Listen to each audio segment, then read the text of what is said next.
マイクなので。で、これを使えばいい。そうですね。はい。So just click. So we insert the extra slide on the page 15. Oh, perfect. Right 15 here. Okay.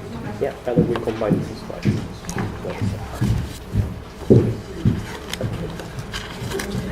スライド、あ、そっか、スライドショーにしなくてもいいね、これはね。That is the Japanese show. And that's only English. And it's going to call before the Japanese slides. Okay.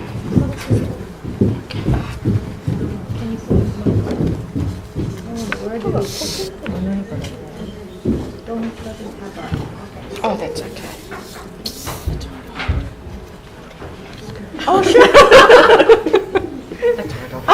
Oh, no. You just put it on. You have a pocket over from here. Yeah. その高さ大丈夫ですか？あ、多分大丈夫です。よいしょ。Okay, good. It's the connection between most of the school and the Meiro, University of Meiro. It's a different kind. Because north, it takes about 2 hours. It's very far. Also, we connect to Yayam Island. It takes about 1 hour flight from here. So we connect that. Another one is Miyako Island. So 3 different places. Okay, 2 islands and one is north. Okay.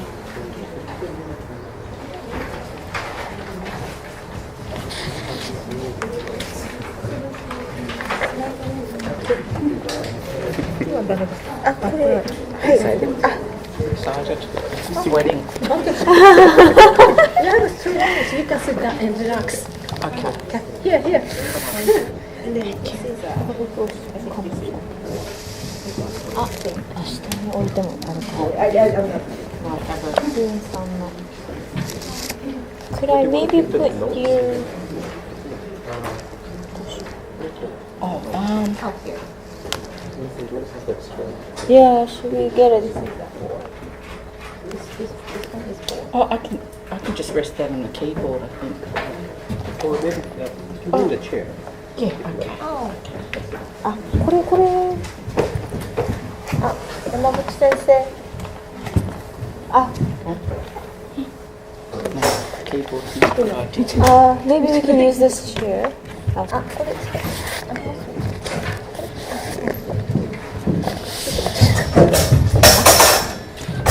この椅子がいいかな。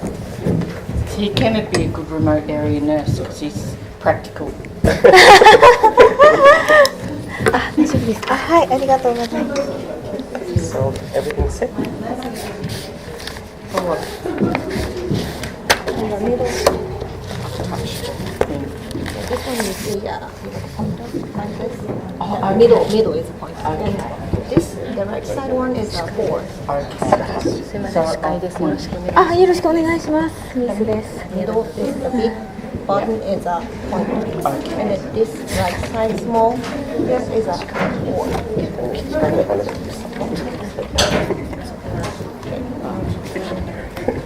See, here. This is the back one. じゃあ楽しませていただきます。よろしくお願いします。完全もうオーディエンス。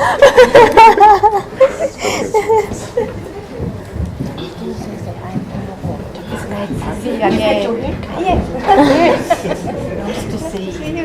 I think last time you saw me I was on the dance there. We did. Thank you. It's lovely to see you.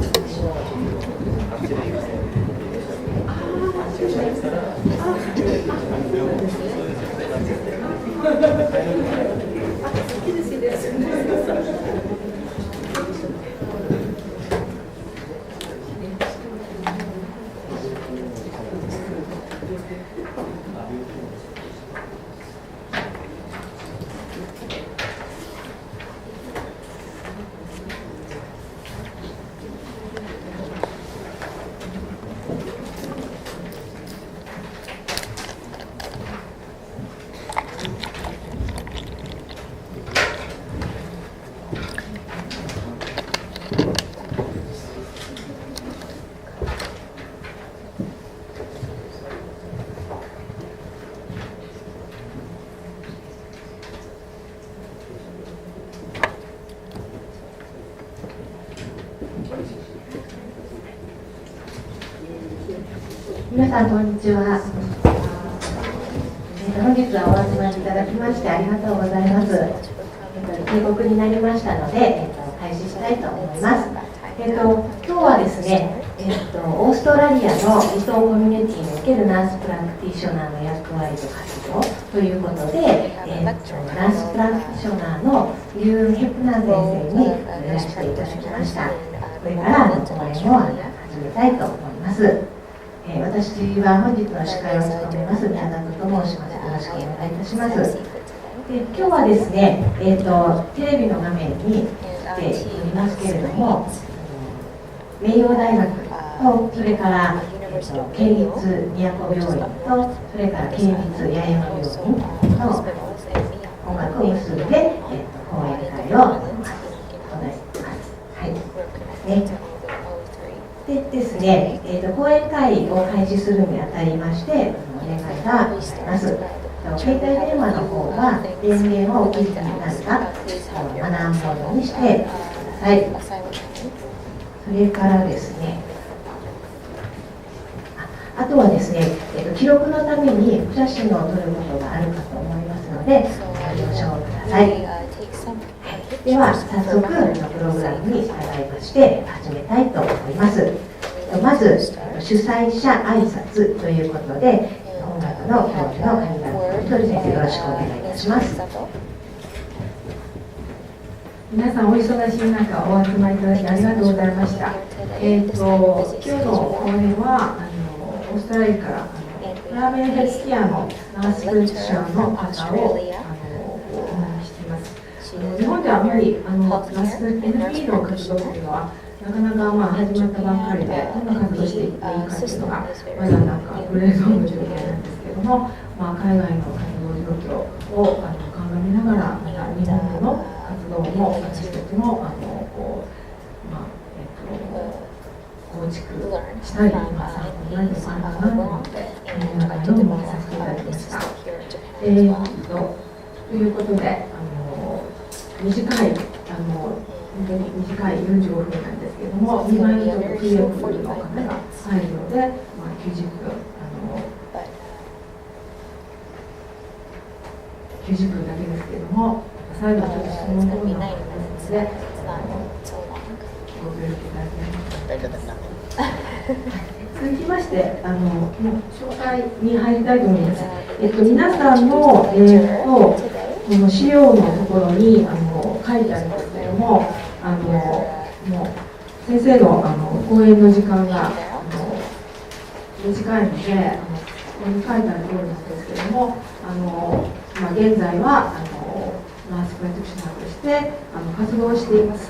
で、主な実践活動ということで、いろんなところが書いてあるんですけれども、主にですね、多分オーストラリアとパプアニューギニアの間にトレス島という海峡というか島がいっぱいあるんですね。で、彼女はそちらで実際に実践活動をしてきたという経緯があります。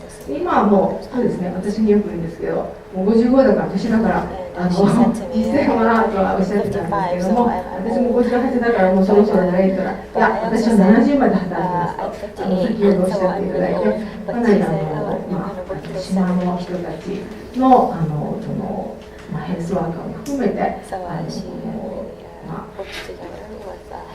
トヘルスケアの活動を重点的にサポートしていらっしゃるということです。あと、そうですね、助産師の免許とか、それからも、エアホース航空看護認定取得とですね、いろんなこの認定資格を勉強して取っていらっしゃるということです。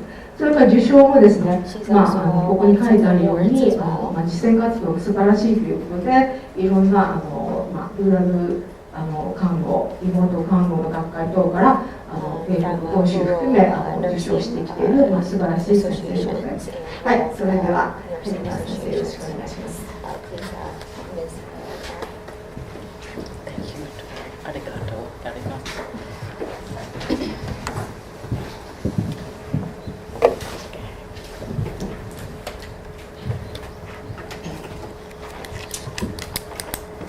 Good afternoon.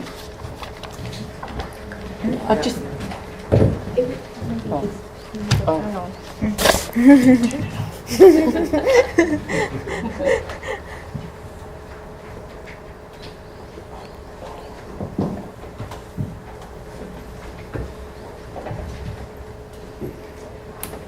Good afternoon, everybody. Can you hear me? Everybody hear me? Okay. Well, it's been a lovely past 24 hours and I've been very excited to come and meet you all. And it's with great humility that I stand here.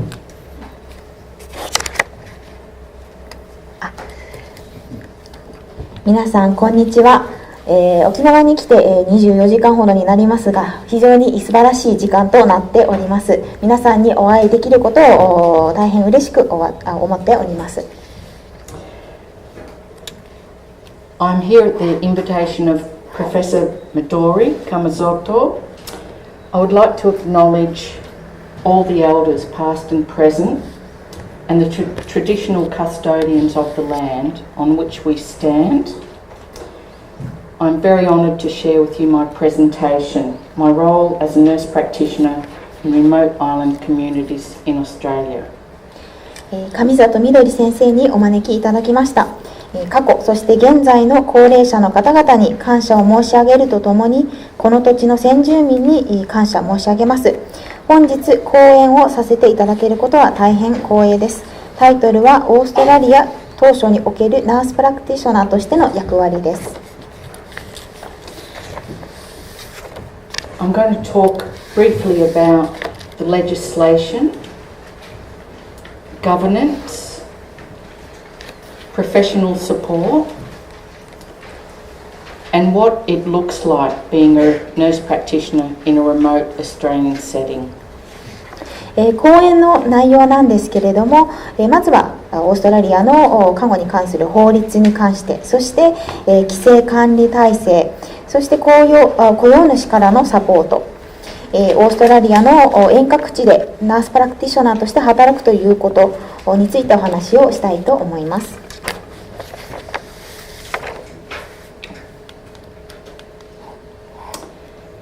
Legislation.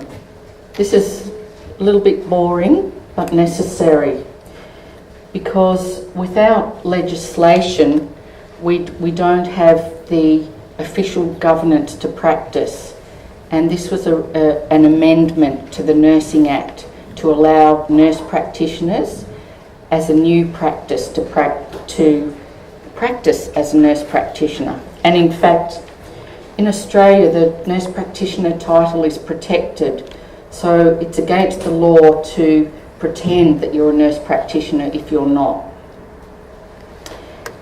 Similarly, we've had amendments to the health, drugs and poisons regulations to enable nurse practitioners to prescribe within their scope. まず最初に法律に関してお話をします。これはちょっとつまらない内容になってしまうかと思うんですけれども、こういった法律がなければ看護実践の管理等もできないので、非常に重要なことです。まず国の現行の看護法というのが健康保険法改正助産師とナースプラクティショナー2010年というものになります。そして、このナースプラクティショナーというのは、この職種名はオーストラリアで保護されているものになりますので、ナースプラクティショナーの資格を持たずにその職種名を名乗ることは違法とされております。そして3つ目が、これも法律なんですけれども、州の法律で保険、薬物と毒薬規則1996年で、最もこれが現行の州の法律になるんですけれども、これはナースプラクティショナーの医薬品の取り扱いに関して、規制している法律になります。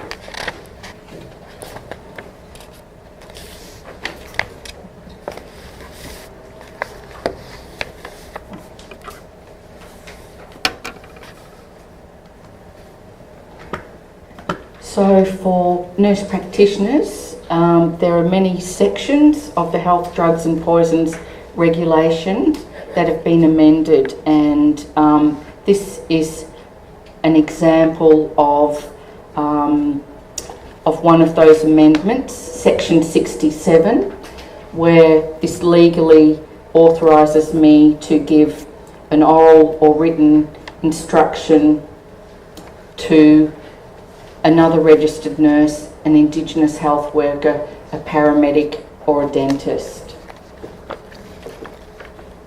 You give permission to Yes, the legislation, yes. To provide drugs to the patient. Yes. Okay. And give orders to the other staff if it's over the telephone. でこの保険薬物と毒薬規則1996年なんですけれども、これは改正された法律でさまざまな部分が改正されたんですけれども、そのうちの一つとして、この S67 性看護師という条項がありまして、その中では性看護師ナースプラクティショナーがどういうふうに薬物の取り扱いをできるかという、どういった権限があるかということを謳っております。で、他の医療従事者にどういった指示を行う、与えることができるかということを明確にしています。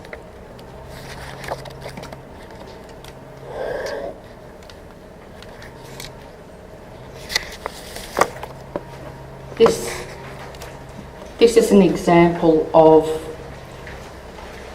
the online screen that any member of the public can look up my endorsement as a nurse practitioner.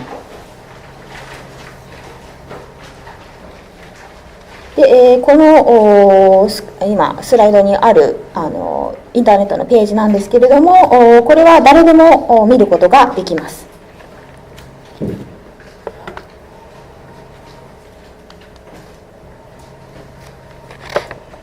Our national body, the Australian Health Practitioner Regulation Agency, also provides national registration. So this is very useful where you may work in different states. You only need to register once with the national agency.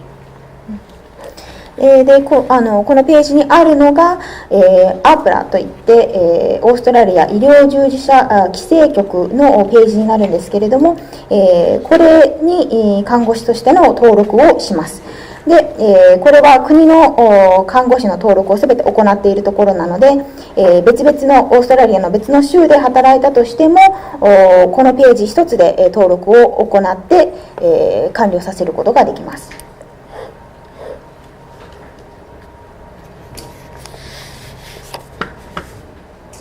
There's also public access for the nurse practitioner standards for practice, which anybody can look up.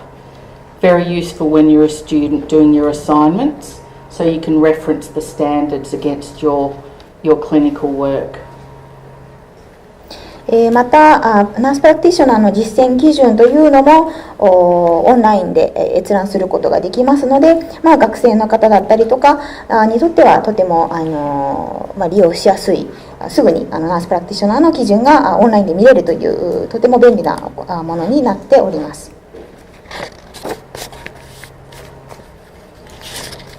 And you define your own scope, and for me, I chose primary health care. At the moment, that includes rural and remote, but if I get much older, I might not be strong enough to work rural and remote, so then I could come back in the city and still primary health care is suitable because I'm a specialist generalist. オーストラリアでは、自身の実践範囲を自分で決めることができます。で、私自身はプライマリーヘルスケアなんですけれども、その中に、僻地の看護と遠隔地の看護も含まれております。ただ、年を取ってしまうと、その、僻地や遠隔地での看護というのが、プライマリーヘルスケアというのができなくなってしまうので、そうすると都市部に出てそこでプライマリーヘルスケアをできるかどうかを検討することになります。私はスペシャリスト、ジェネラリストになります。My prescriber number I will have for my whole life, and that's issued once by Medicare. で、処方者番号というのが発行されるんですけれども、すみません、これスライドでメディケア過去国民健康保険というふうになってるんですけれども、メディケアというのは国民健康保険プラスメディケア庁という政府機関がありまして、そのメディケア庁から発行される処方者番号というのがあります。それは一度発行されたらそれをずっと持ち続けることができます。And my prescriber number, which is matched up to my prescription pad, is also audited and tracked by Medicare for general information and also to see if I'm prescribing things that I shouldn't be prescribing. でこの処方者番号というのはメディケア庁によって、監査がされるので、ちゃんと正しい薬を処方しているかどうかということもすべて見ることができます。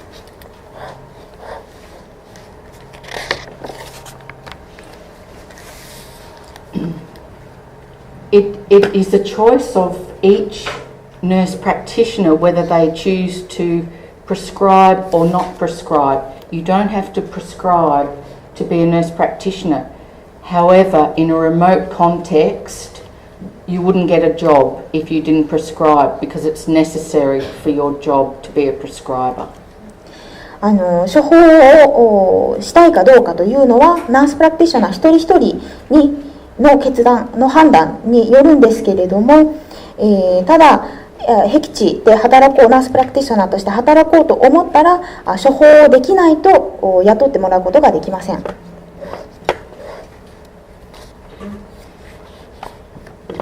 For each location that I practice, I need a separate provider number, and once again, this is issued by Medicare. で実践をする場所によってプロバイダー番号というのが必要になってきます。でこれもメディケア庁によって発行されているものになります。And just for interest with our electronic medical records, when I log into a patient record, I can charge for the service I provide, so the health service can look at how much revenue I've raised. So Medicare can see how much you charged each patient? Yes, and the health service as well. And the health services. でこの患者の記録が残っておりますので私自身が患者にいくら請求したとかっていうこともすべてオンラインに残っていることになります。でメディケア庁だったり、他の機関もそれを閲覧することができます。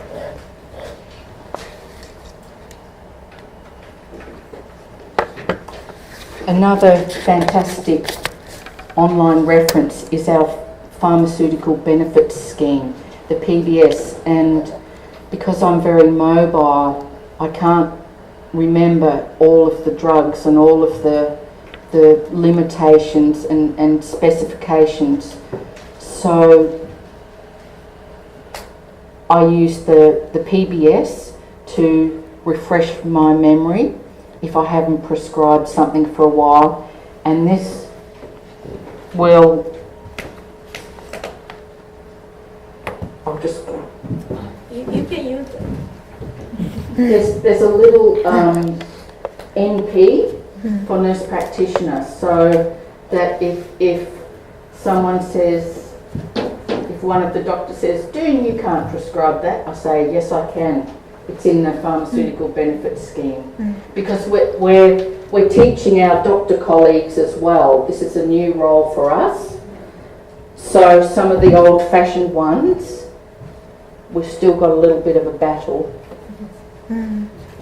もう一つこのオンラインレファレンスであるのが PBS、これ英語でファーマスーティカルベネフィッツスケジュールの頭文字を取って PBS、 日本語で医薬品給付システムというものなんですけれども、医薬品のリストがオンラインで見ることができます。で、私自身もういろんなところに行ったりとかいろんな場所で実践したりするので、どの薬がどうだったかっていうのをちょっと忘れてしまうことがあるので、こういったPBS を見て、でその薬がどういう薬だったか、どういう内容だったかっていうのを思い出すことができます。で、これに、左側にこのページの左側に NP っていうのが書いてある薬に関してはナースプラクティショナーが処方できる医薬品になります。で、たまにナースプラクティショナーが処方するっていうのはまだまだ新しいことなので、お医者さんとかによっては、ジュンさんこのお薬あなたは処方できませんよって言われても、こうやって NP って書いてありますよって言って処方をちゃんと処方することができます。So what will make you a successful NP? It's not just about the study. So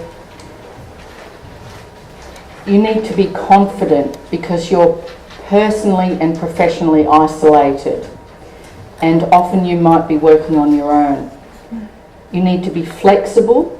You are serving the community and you need to work with them. You need to be courageous. You need courage. We've all got courage because you'll be faced with emergencies that you wouldn't be faced with if you were working in the hospital. You may have to treat one of your family members, and that's morally very difficult. And a friend of mine had to resuscitate her daughter who had meningitis, also a very difficult situation. そしてナースプラクティショナーとして成功するために必要なことというのは、勉強することだけでは、知識だけではありません。こういった資質も必要になってきます。で、まずは自信を持つということが非常に重要で、仕事でもプライベートでも孤立してしまい、一人で仕事をする可能性があります。で、柔軟性は地域のために働いて地域住民と連携を取る必要があります。そして勇気もとても大事で、ナースプラクティショナーとして働いていると、経験したことのないシチュエーションの対応を迫られることがあります。都市部の病院とかで働いていたら遭遇しないようなシチュエーションにあったりすることがあるので、そういった時に勇気というのが非常に大事になってきます。私の友人で家族の緊急治療をした友達もいまして、髄膜炎、筋性疾患を患っている娘さんを蘇生させた方がいらっしゃいます。You need to be passionate to keep you going when you feel defeated.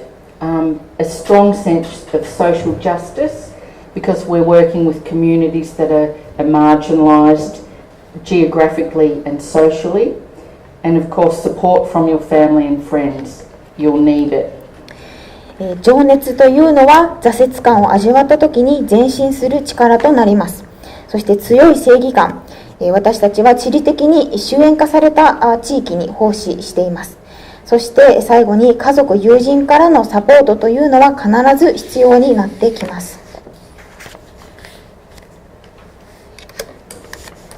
Professional support from the employer is necessary to provide backfill so that the remote nurse can go on the mainland and do continuous professional development.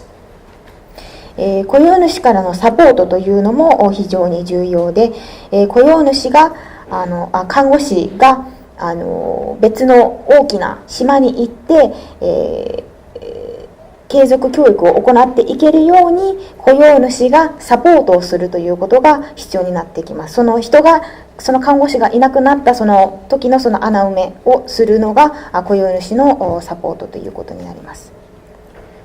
And physical support, a good accommodation and a computer that works. No use if your computer doesn't work. And some textbooks. We've got a manual that is standard for all the health providers to use, and that's it. That's a very useful thing. またそういった公認者を確保するというだけではなくて実際に宿泊先を用意したりとか技術面パソコン環境を整えたりとか、マニュアルの支援をしたりもします。雇用主がでそのマニュアルなんですけれどもプライマリークリニカルケアマニュアルと慢性疾患マニュアルというこれは全ての医療従事者が使うマニュアルになりました。こういったサポートをするのも雇用主の責任になります。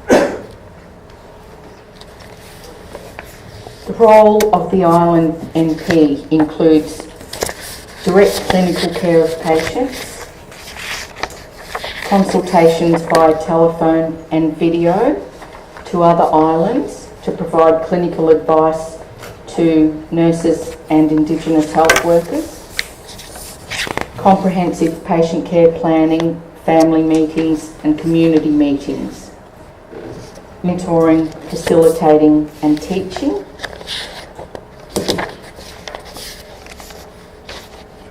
島のナースプラクティショナーの役割なんですけれども、患者の臨床ケア、それから電話とビデオを使って他の島の看護師や先住民ヘルスワーカーに臨床アドバイスをする、包括的な患者ケアプランを作成したり、ファミリーミーティングや地域のミーティングを行ったりも役割の一つです。それからメンタリング、ファシリテーション、教育指導などです。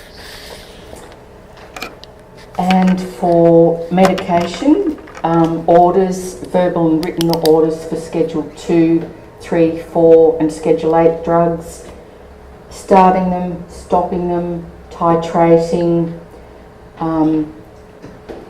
warfarin management, intravenous fluids, intraosseous fluids and vaccines. Pathology requests, which include bloods, urine, sputum and swabs. Basic diagnostic imaging referrals, plain x-rays and ultrasound. Referrals to allied health, physio, OT, speech pathologist, podiatry, diabetes educator, social worker, dietitian. Also referrals to GPs and specialist doctors.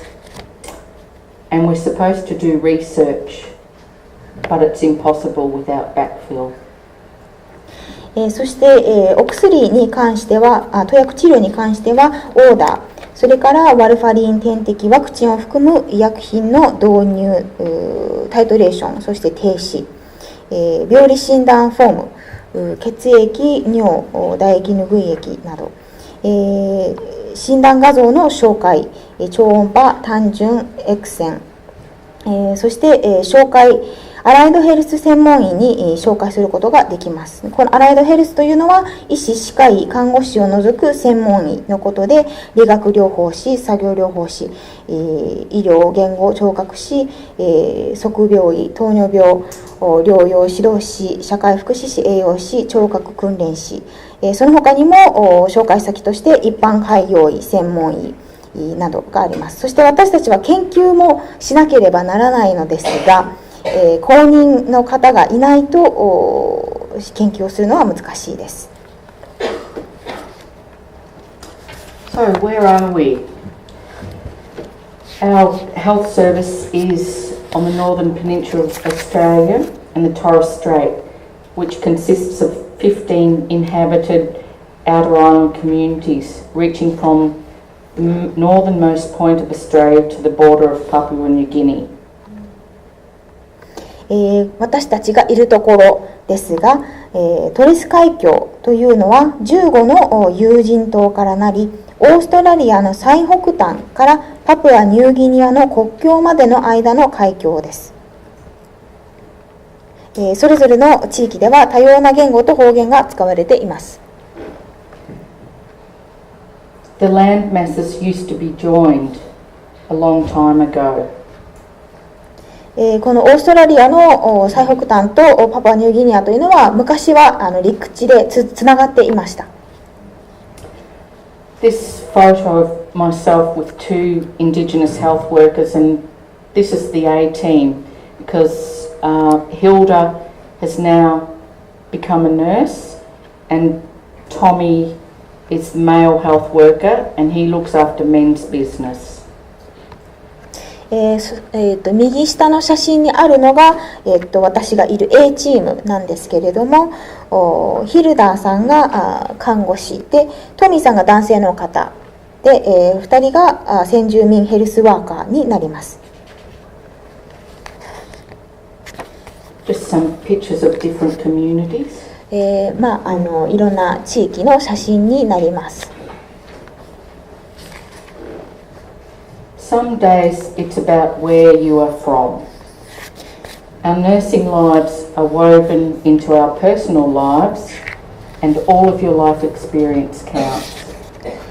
自身の生い立ちや経験が関わってくるとき、看護師としての経験は私たちの私生活に織り込まれていきます。すべての経験が看護に生きてきます。Don't wait for the community to come in the clinic. When I'm talking to students, I try and encourage them they must be out in the community. Don't lock themselves in the clinic and wait for it to happen. 地域住民が診療所に来るのを待っていてはいけない。私が学生に話をするときに診療所に困るのではなく、どんどんと地域に行くように話をしています。You won't really see what's going on if you stay behind the locked doors of the clinic. 診療所にこもっていては地域で何が起きているのかを知ることもできません。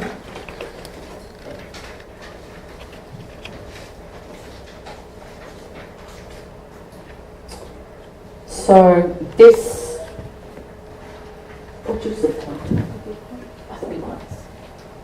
is an example of a computer when I was on Moa Island, but it didn't work. So no point giving me a computer that doesn't work. 真ん中にあるのがコンピューターパソコンなんですけれども、島にあるパソコンでもちゃんと動かないのであっても意味がなかったという6 months later, still doesn't work. 6ヶ月経ってもまだ治っていなくて、新しいパソコンも届いていません。Some days it's about a good work-life balance. A good work-life balance is very difficult in a community. So you need to establish your boundaries early. でワークライフバランスなんですけれども、これは遠隔地、僻地にいるととても難しいことなので、もう遠隔地に行ってすぐにこのバランスを見つけるというのが大事になってきます。Attending craft with the local women. でこれは地域住民の女性の方と工芸品を作っているところです。左上ですね。Trying to pretend I'm healthy, walking up to the big flat rock. 右上の写真は大きな岩の上にこう登って歩いていって健康だというふうに証明しているところです。And a special occasion, a birthday party of my friend's daughter. で右下は友達の子供の誕生日会の様子です。Some days it's about Harry, my husband, Ralph, my dog, and a bad haircut.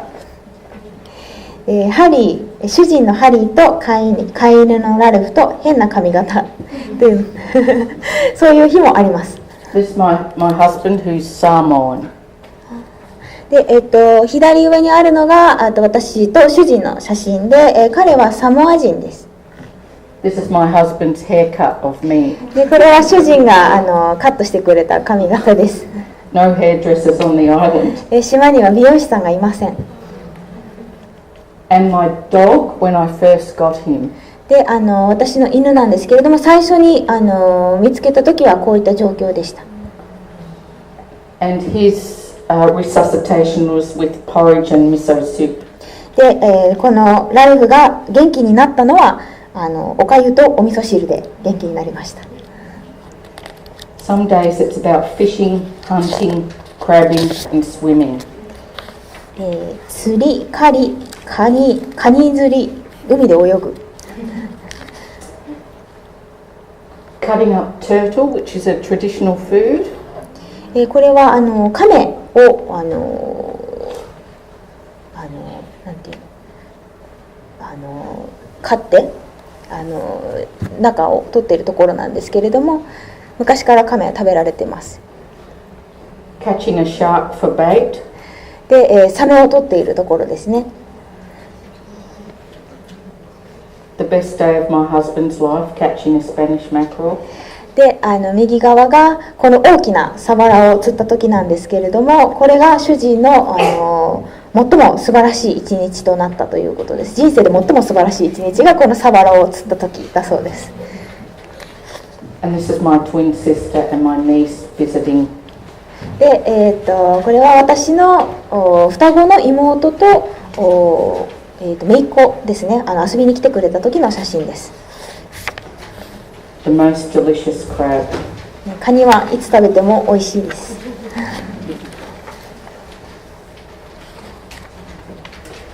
Some days it's about events in the community. 地域のイベントの様子です。This is a vegetable man promotion to try and get the children to eat more fruit and vegetables. これはベジタブルマンが地域にやってきた時の様子です。子どもたちにより体にいい栄養のあるものを食べてもらうことを目的としています。This is very north on Saibai Island, and you can see Papua New Guinea in the background. これはトレス海峡諸島の北の方にある島のサイバイ島というところなんですけれども、写真でも上の方にパプアニューギニアが見えるのがわかります。And this is a reenactment of Coming of the Light with the London Missionary Society.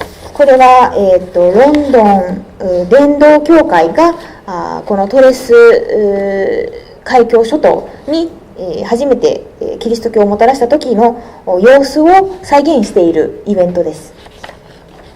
If the community wants us to shut for a special occasion, we close, especially for a funeral. Close the shut the clinic. Shut the clinic. 地域のイベントとかで診療所を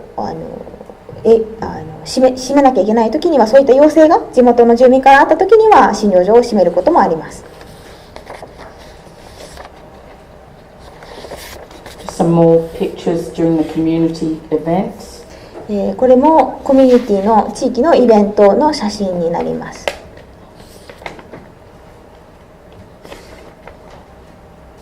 Lots of singing and dancing and big feasting. いっぱい歌ったり踊ったりいろんな食事を楽しんだりします。This is the ordination of a local priest here. これは司祭さんが聖職員の授与式の様子です。真ん中にいる方がそうです。The community from the other end of the island. 他の島の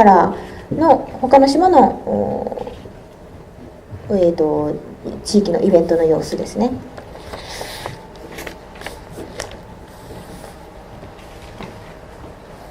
Anzac Day, which we always celebrate. アンザックデーという祝日ですね。オーストラリアの祝日です。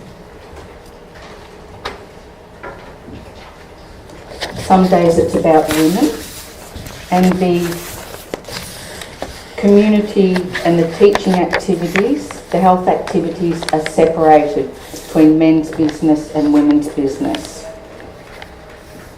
Often we'd have after hours so the women could attend at night. これは女性の集まり女性の集まりというのがあるんですけれども、男性特有のそのケアだったり女性特有のケアというのは別々で行います。で、この女性の集まりというのは仕事などを終えた後に女性が集まれるような時間帯に行います。This is a night we had on reproductive health. So pictures are very important and pamphlets because the literacy rate is very low.でこれはリプロダクティブヘルスについて学んでいる時の写真なんですけれども、絵を図で表したりとかパンフレットを用意するというのが非常に重要です。識字率が結構低いので、こういった視覚的な資料を持って、セッションを行います。But we all still complain about our husbands together. けれどもこういったセッションで私たちは旦那の悪口を言ったりとかします。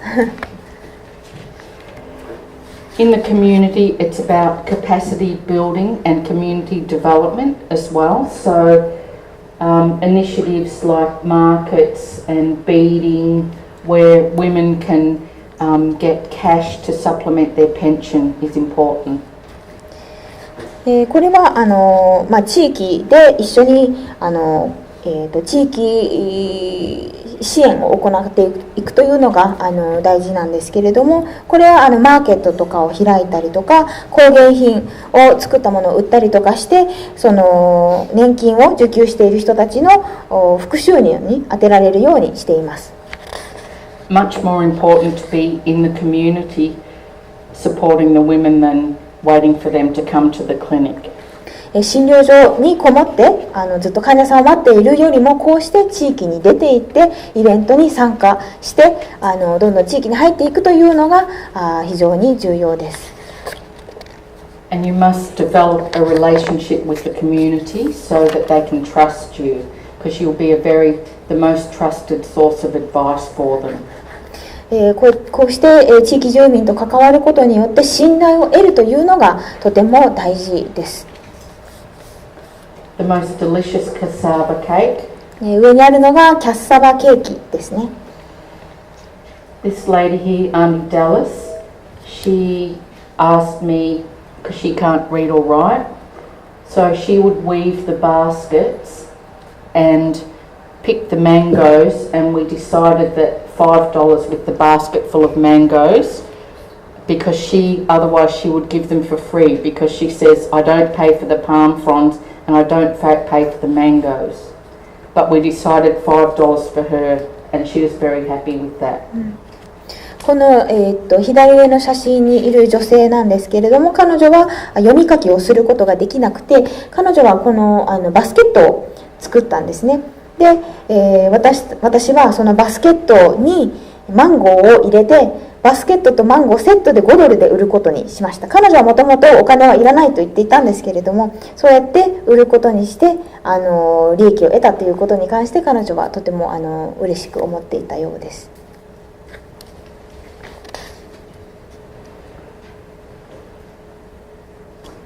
Very important to hand the traditional crafts down to the children as well.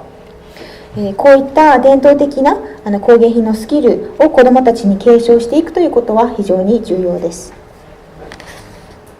A beautiful hat for Anzac Day.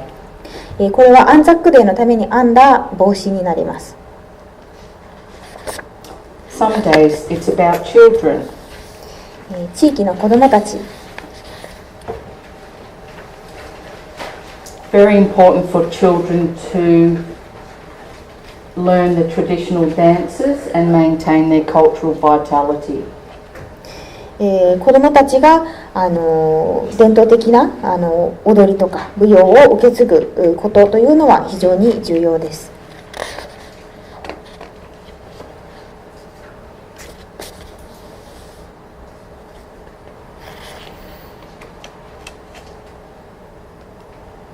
Some days it's about babies. 地域の乳幼児たち。This lady Lizzie asked me to cover her face, not because of the shame, but she was embarrassed about her wild hair. でリジーさんという女性なんですけれども、顔を隠してほしいというふうに言われて、なぜかというと写真が悪かったのではなくて髪が乱れていたから、それが恥ずかしくて顔を隠してほしいということでした。This was baby Mua, who was born in country, and a very culturally significant event to be born on her own land. これはムアちゃんという赤ちゃんで、その土地で生まれました。アボリジニの女性にとってその土地、その自分の生まれた土地、自分が住んでいるその土地で出産するということがとても重要です。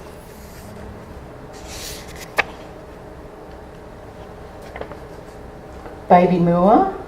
ムアちゃんです。And you can see I've put her in a drawer with some warm bags of saline. Warm bags?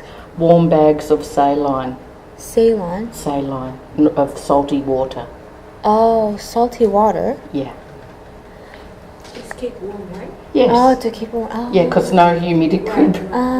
でこの箱に赤ちゃんを入れて塩水で温めるように下に入れてあります。Just being practical. 実用的に行おうとしています、ケアを。Some days it's about other kinds of babies. で他の赤ちゃんたち。I got a call from Dallas saying that one of her goats was having baby pains. 私の友人から電話がありまして、彼女のヤギが出産間近だということで電話が来ました。I said, I'm not a vet. 私は獣医ではありませんと言いました。Don't worry, just try. で、彼女は心配しなくてもいいからとにかくやってみてというふうに言いました。Some days it's about trauma. 外傷の対応。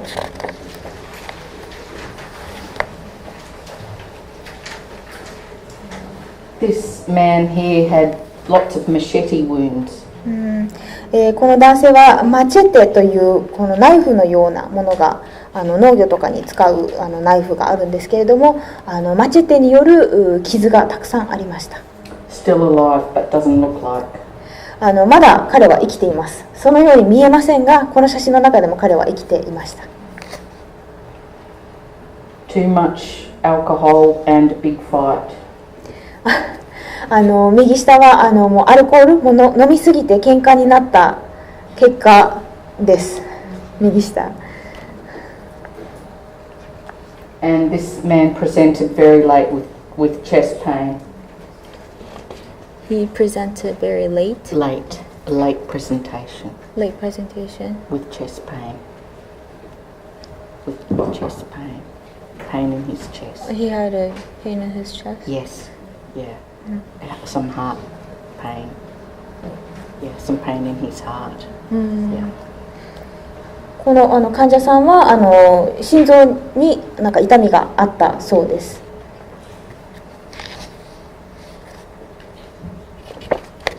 Some days it's about patients that come across from Papua New Guinea.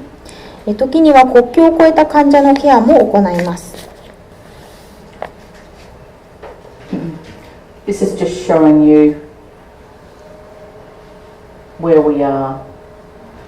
これは私たちがいるところをちょっと分かるように地図を入れたんですけれども。When patients come from Papua New Guinea, they must book into quarantine. パプアニューギニアから患者が来たときには最初に彼らを隔離しなければいけません。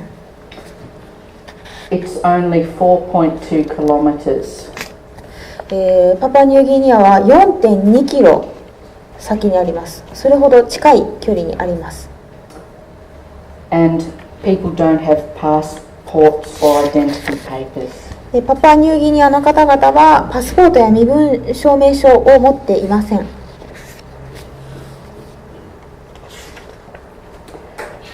Assessing a baby at the water's edge. これは海岸で赤ちゃんのアセスメントを行っている様子です。So I returned this baby back to PNG so as to not insult their own health services because the baby was well. この赤ちゃんは異常なしという診断でパプアニューギニアに戻しました。パプアニューギニアの医療資源、医療体制に対してその失礼にならないようにしなければ、そういう配慮も行っています。So I was visiting Saibai to help with a cholera outbreak. この時は栽培島を訪れてコレラのケアに対応している時でした。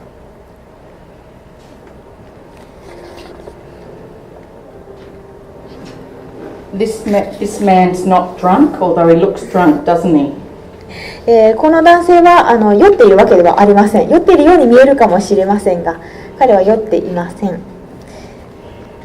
He was carried on a bamboo stretcher by family and friends for 9 hours to cross over into Australia to seek treatment. 彼の家族と友人が彼を竹の担架に乗せて治療を受けるために9時間かけてオーストラリアにやってきました。They had placed tourniquets on his leg. 彼の足には止血帯をつけていました。He was bitten by a Papuan black snake and suffering the effects of envenomation. この男性はパプアンブラックスネークという種類のヘビに噛まれ、毒による症状が出ていました。Can anyone in the audience see the sign 皆さん、その症状が何か分かりますか？ of envenomation? その毒の症状、どういった症状が出ているのか。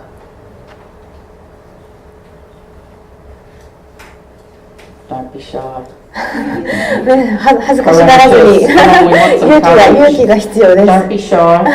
Can 恥ず anyone かしがらず see? に何かその毒によって現れたその Okay. So see how his eyes are shutting? 目がこうまぶたがこう落ちているのが分かりますよね。 He looks drunk, but he's not drunk. It's called ptosis. これは酔っているように見えるんですけれども、酔っているわけではなくって、こうしてまぶたが下に下がってくることを眼瞼下垂って言います。 I hate snakes too. 私もヘビが大嫌いです。This is where he was envenomated on his left lower leg. これが彼の左足下でヘビに噛まれたところですね。No bandaging because they didn't have any bandages. 包帯がないのがお分かりになると思いますが、彼らは包帯を持っていなかったそうです。 We intubated this man when the doctor came from Thursday Island and sent him to Cairns Base Hospital in intensive care and he recovered. Oh, you sent him to Thursday Yes, Island and then Cairns. and then to Cairns. Yeah. And then he recovered. Yeah. 私たちはこの男性の患者をこのトレス諸島の中の親病院のある木曜島というところに送って、そこからさらにケアンズの病院、オーストラリア本土の病院に送りました。で、彼はちゃんと良くなりました。完治しました。Family and friends returned later to Boigu with a beautiful woven bag for the staff. で、このヘビに噛まれた男性の友人たちはまた後日私たちのところにボイグ島に来てありがとうと言ってお土産をくださいました。This young boy, this photo breaks my heart. This is a young boy from Papua New Guinea with HIV. So can anyone see a worrying warning sign on this boy? この写真を見ると非常に心が痛みます。彼はパプアニューギニアの子供で HIV に感染しています。皆さん、その HIV のその兆候お分かりになりますか？ So see this zoster here? So this zoster is the first sign that he's immunocompromised.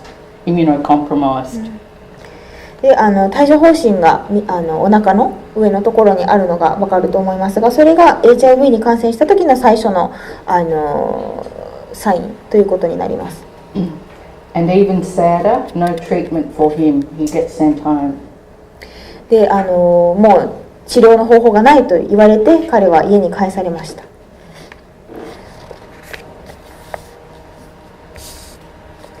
This is a young baby with Group B strep, born with Group B strep. It's very easy to treat, but not in PNG when there's no antibiotics. これはB 型連鎖球菌を患った乳児なんですけれども、生まれた時にもうB 型連鎖球菌を患っていました。で、抗生物質で完治できるものなんですけれども、パプアニューギニアには抗生物質がありません。We would treat that very simply with intrapartum ampicillin. で、私たちはペニシリンなどを用いてすぐに治療することができました。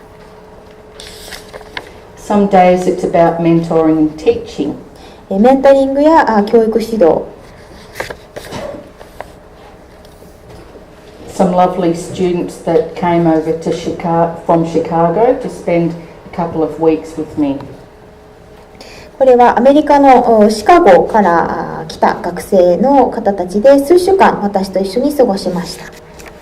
And they've both graduated as family nurse practitioners. で、2人ともファミリーナースプラクティショナーとして、資格を取得して卒業しました。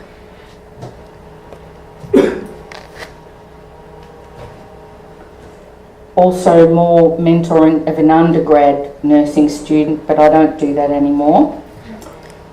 And teaching an Indigenous health worker. で、左上が看護学部生をメンタリングしている様子。今はもう学部生メンタリングはしていないんですけれども、で右下が先住民ヘルスワーカーを教育指導している様子です。The Indigenous health workers may have low education levels, but they still provide advanced care.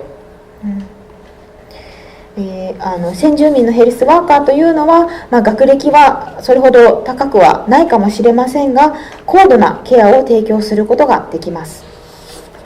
The best intubation I've seen is 12 seconds. The best intervention? Intubation. Intubation. That's a tube down the throat to keep them breathing. Okay. 管を口にこう入れてやる治療、彼がこの先住民ヘルスワーカーが最も素晴らしい治療を行いました。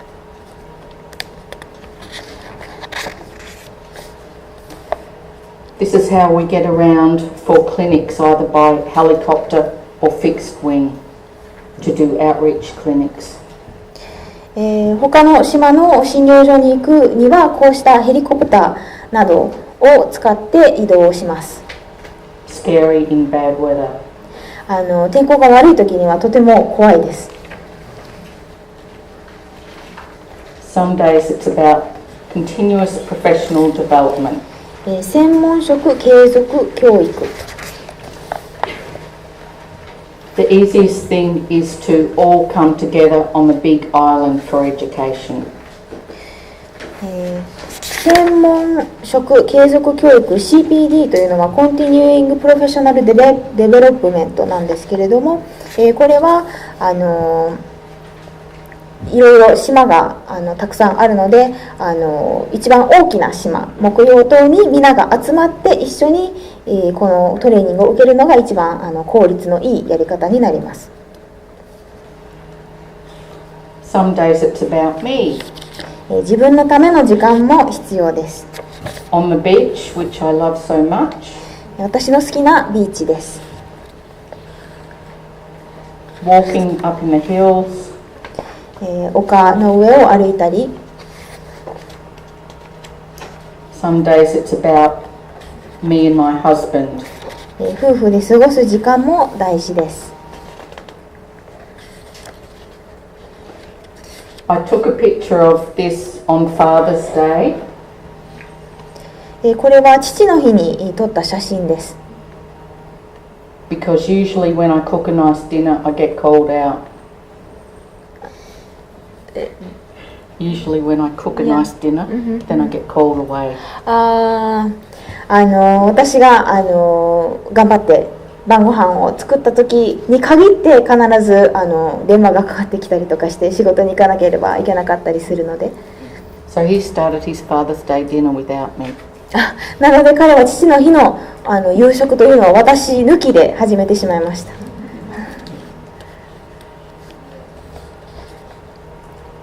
But every day is about good communication and collaborative practice. さまざまなことを行っていますが、毎日行っているのはコミュニケーションと連携に基づいた実践です。ありがとうございます。ありがとうございました。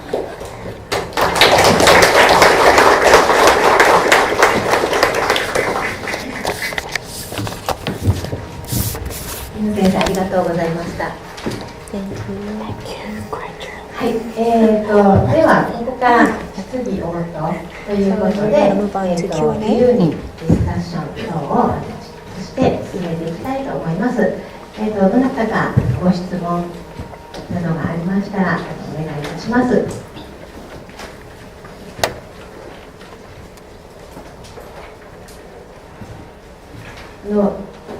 名誉大学八重山病院宮古病院の皆さんの方からも何かございましたらどうぞお願いいたします。はい。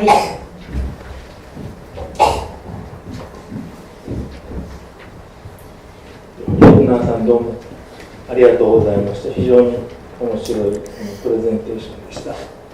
質問があるんですけれども、雇用主からのサポートっていうところなんですが、雇用主っていうのはこの場合国とか州とか地域の、何でしょうか、政府のことなのか、それとなんか団体、ナースプラクティショナーの団体みたいなことなのかということと、それから公認の確保っていう、公認の確保の仕方は常になんか、いつでもやめられるように公認者が確保されているのか、それともなんか教育研修のために地域を部数にする時の、代替みたいな代わりの形で確保しているのか、ちょっと公認っていうのはどういう内容なのかなと思います。すみません、最後の部分もう一度公認の確保の仕方、確保の仕方のその代替という意味の公認なのか、なんか日本だと就職試験みたいに受けて、公認が選ばれて、確保されているのか、なんか公認というのはちょっとよくわからなかっ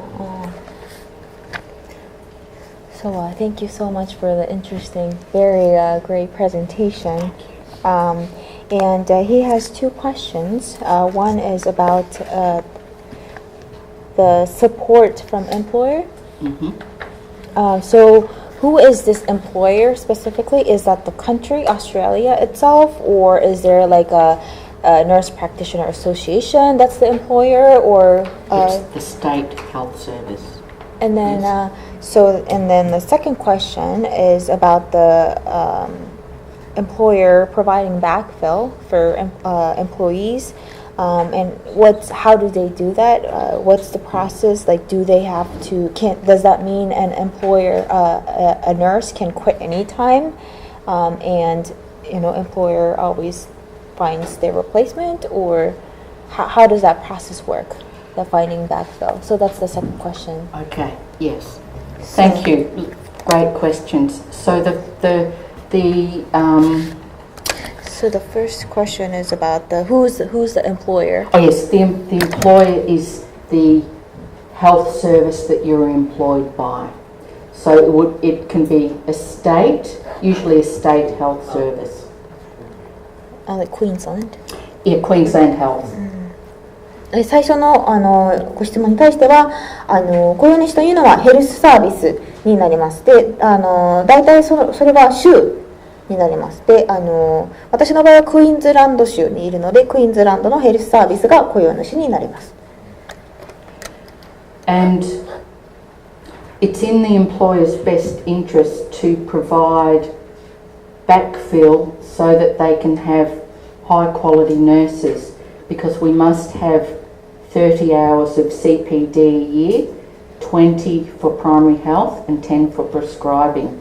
So if they don't, in my contract, I make sure that that's one of the points in the contract, because I'm a benefit to them. They need me more than I need them. で、公認を探すというのは雇用主にとっても利益のあることでして、看護師というのは年間30時間のこの、CPD 専門職継続教育というのが必要になってきます。で、なので1年間30時間の、継続教育の時間に当てるんですけども、20時間が継続教育で10時間が、処方するためのそのトレーニングの時間をやらなくてはいけなくて、で雇用主にとっても私が看護師としてそうやってスキルを身につけていくというのは雇用主にとっても有利なことなので、私がどんどんとそのスキルをつけていくことが雇用主にとってのメリットになる、私がその雇用主は私が選べるので、雇用主にとってその従業員がどんどんとスキルアップしていくっていうのが重要になってくる。すいません、わかりません。雇用主を私が選べるっていうのがちょっとよくわからない。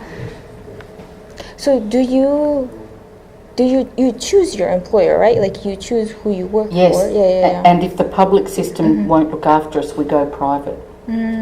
で、私が雇用主を選べる、どこのヘルスサービスで働きたいかっていうのを選べるから、そういった公的な機関で働きたくないと思ったら、もうその私的な機関で働くっていう選択も自分ができるわけですから、自分の方がその力があるというか、だからその選べる、雇用主を選べる。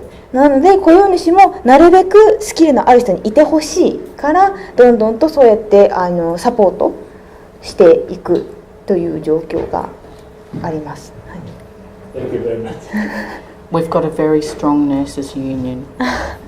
非常に強い看護師の団体がいるので、雇用主もあまり悪いことはできない。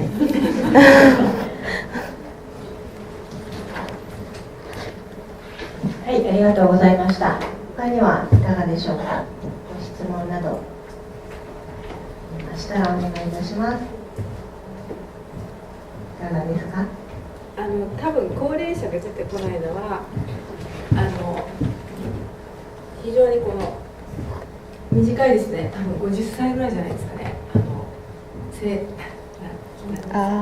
平均年齢。それをちょっとお聞きした方がいいですね。So in your presentation, you didn't really talk about elderly people, like older people. Is that because the average age is lower, relatively low, like 50, or? Yes, quite right, Midori.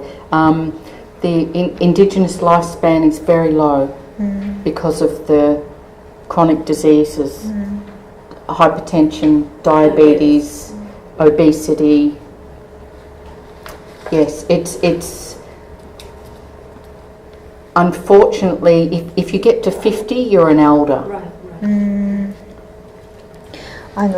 先住民の平均年齢というのは非常に低くて、で慢性疾患というのが非常に多く患っている方が多いので、糖尿病だったりとか肥満だったりとか、なので先住民が50歳というのはもうすでにご高齢という年齢になります。The youngest person I know with diabetes is 9 years old. 私が知っている糖尿病の患者で一番若い方は9歳です。Losing battle. もう非常に大きな問題です。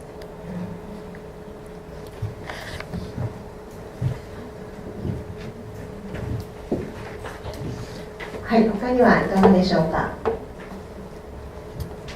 Maybe Professor Midori, I could. 10 years ago, there was no pathway for remote area nurses. Now we've got a pathway.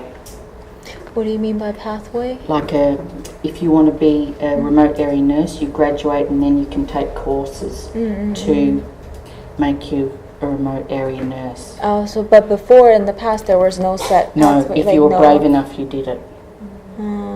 There was no really curriculum. Now we've got courses that specifically prepare people. 10年前には僻地で看護師になろうと思ったらそういった教育システムとかが整っていなかったので僻地で働くためのコースとかもなかったんですけれども、今ではそういった授業も行われているので比較的僻地の看護師になりやすい環境が整ってきたと言えると思います。じゃあ私から何年ぐらいその僻地同じところで仕事をするんですか？定期的に移動したりとか、そういうことがありますか？ How many years do you usually practice in one location? Do you move around? It depends on the community. We've got very long-lasting nurses, but where the communities are, the violent communities have high turnover. Violent communities? Violent with fighting and drinking and smashing. So if it's a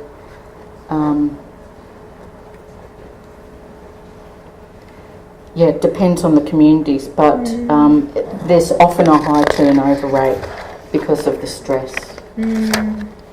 何年いるかというのはその地域によって違います。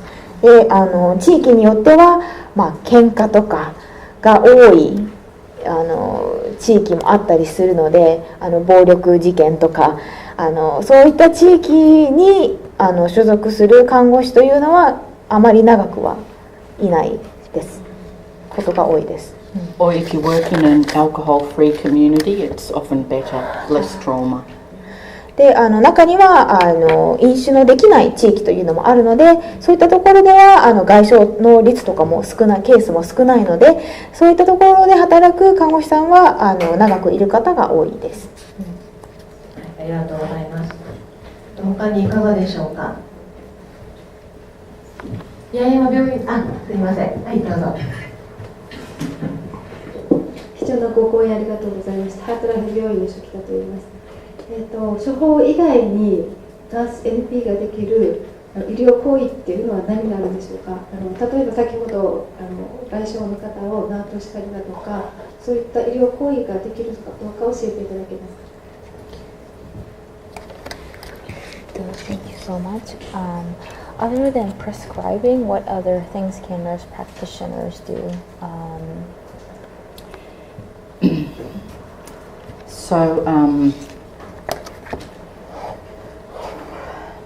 The referrals and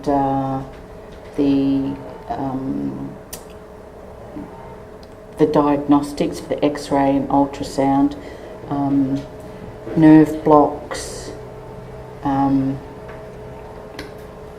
intraosseous,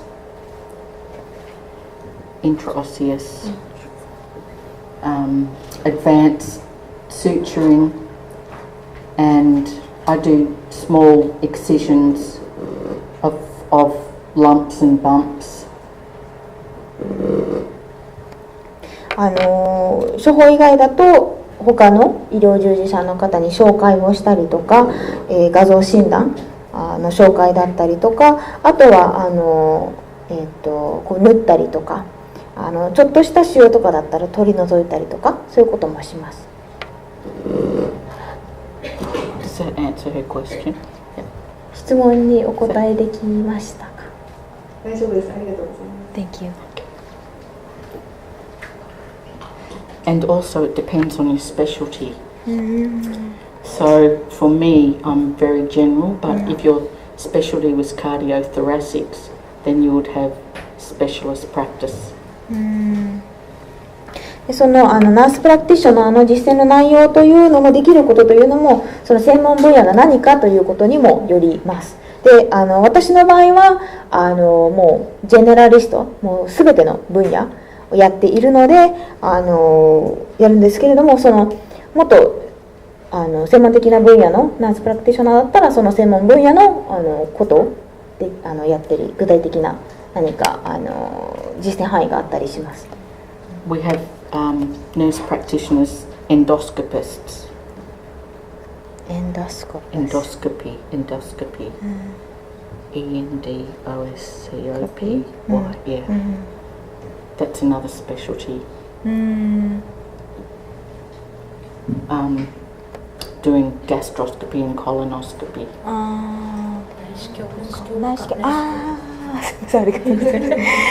他にもナースプラクティショナーの内視鏡の分野もあったりします。So it depends on your specialty. なので分野にもよります。できることというのは。はい、ありがとうございます。他にいかがですか？はい、どうぞ。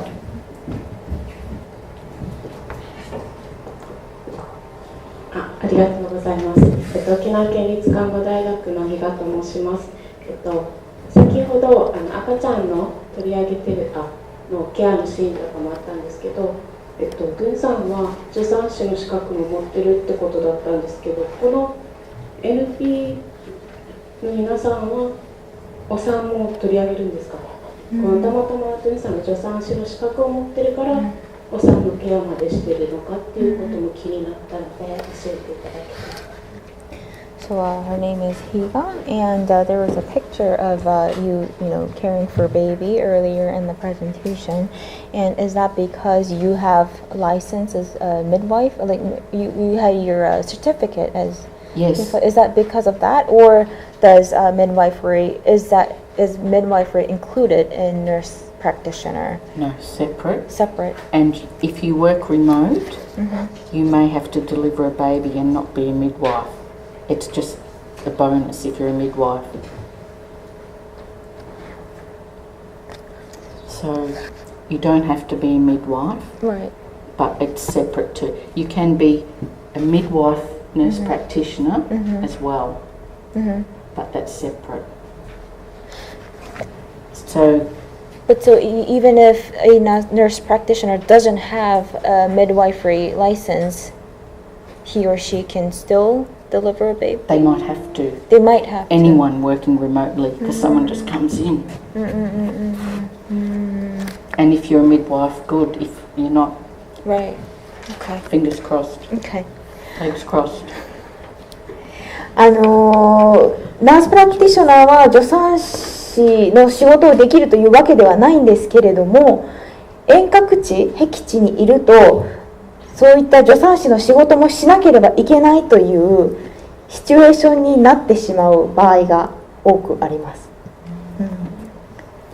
でなので助産師の資格があればラッキーという感じです。And women have been having babies on their own for thousands of years. Women have Having babies on their own for thousands of years. で女性というのはもう何千年もう自分一人で子供を出産してきました。あ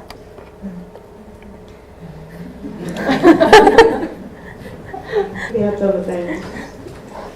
Good question. とても素晴らしいご質問だと思います。It's a big fear for someone working remote who's not a midwife. That's what they fear the most. Someone coming in having a baby. 僻地で働く看護師にとってその出産というのが一番怖いというか恐れている仕事になります。特にその助産師の資格を持ってない看護師にとっては。はい、ありがとうございます。で、八重山病院の方から何かありませんか？はい、八重山病院の砂川です。質問なんですけれども、先生がいらっしゃる地域は、医療従事者がどのぐらいの人数がいて、であとは例えば総合病院とか大きい病院までどのぐらい離れている地域なのかっていうことを教えていただきたいのと、あと先ほどの質問ともちょっと似ていると思うんですが、先生のいらっしゃるこのクリニックで分娩の介助をするっていうことはよくあることなんでしょうかっていうことをお伺いしたいです。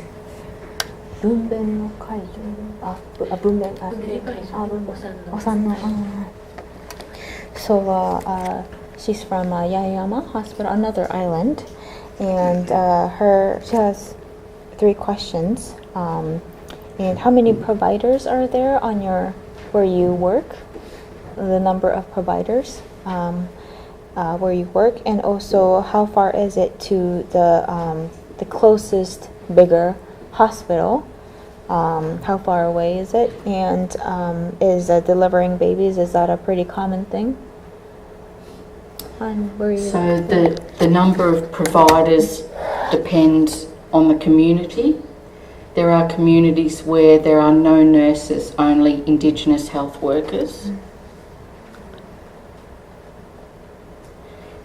Our retrieval depends on rotary wing or fixed wing.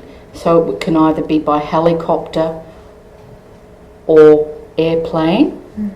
Helicopters for emergencies, and there are only some communities that don't have an airstrip, so they have to be retrieved by helicopter.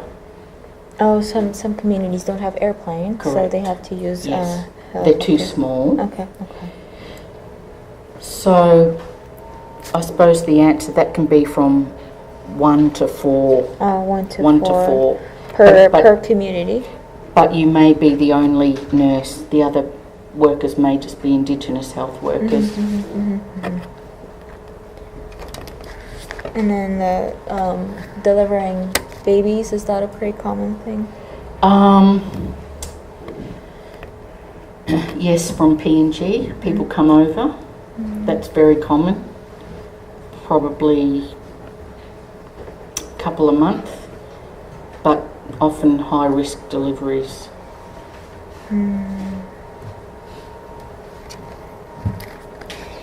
ご質問ありがとうございます。医療従事者の数なんですけれども、地域によってだいたい1人から4人ぐらいで、地域によってはもう看護師もいないところもあります。そういったところは先住民、ヘルスワーカーのみだったりというところもあります。で、一番近い総合病院というのはヘリコプターか飛行機で行くんですけれども、ヘリコプターは基本的には、緊急の時に使うんですけれども、島によっては飛行機がないところもあるので、緊急でなくてもヘリコプターを使ったりすることがあります。で、3つ目のその出産はパプアニューギニアからトレス海峡の方に来て出産する方というのがだいたい1ヶ月に、何件かあります。ありがとうございます。じゃあ、この先生は例えばこの大きな総合病院の例えばドクターと例えば連携をして搬送をしないといけない患者さんがいらっしゃる時とか、例えば電話とかテレビ電話みたいな感じのツールとかを使って例えばコンサルテーションを受けるというか、そういう連携のやり取りとかをされていらっしゃるでしょうか。So do you collaborate with doctors in those the bigger hospital? Do you call them, do a video meeting and then discuss how you do the transfer? We've got VC in the treatment room, video conferencing. So if it's serious, yes. Or it doesn't have to be serious, but yes, a video conference. So it's so they can see as well. そうですね、ビデオ会議ができるようになっているので、大きな総合病院とそうやってビデオ会議でやり取りをします。Or sometimes with some complicated suturing, I'll video conference for Thursday Island and the doctor will sit there and talk me through it. で縫合だったりとかもその難しい縫う内容だったりとかするとそうやってビデオ会議を使ってお医者さんの指示を受けたりします。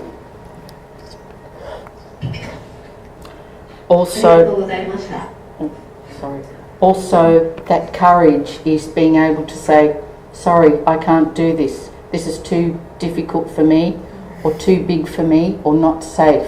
Not safe for the patient and not safe for me. So that's having courage, saying, no, get them out of here.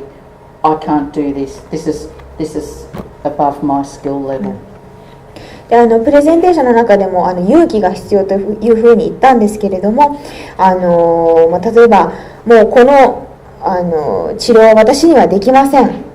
私のこの今ある医療資源ではできませんとか、今これを行うのは安全ではありませんとはっきり言うということも勇気、ということになります。必要な資質になります。Recognizing your own limitations is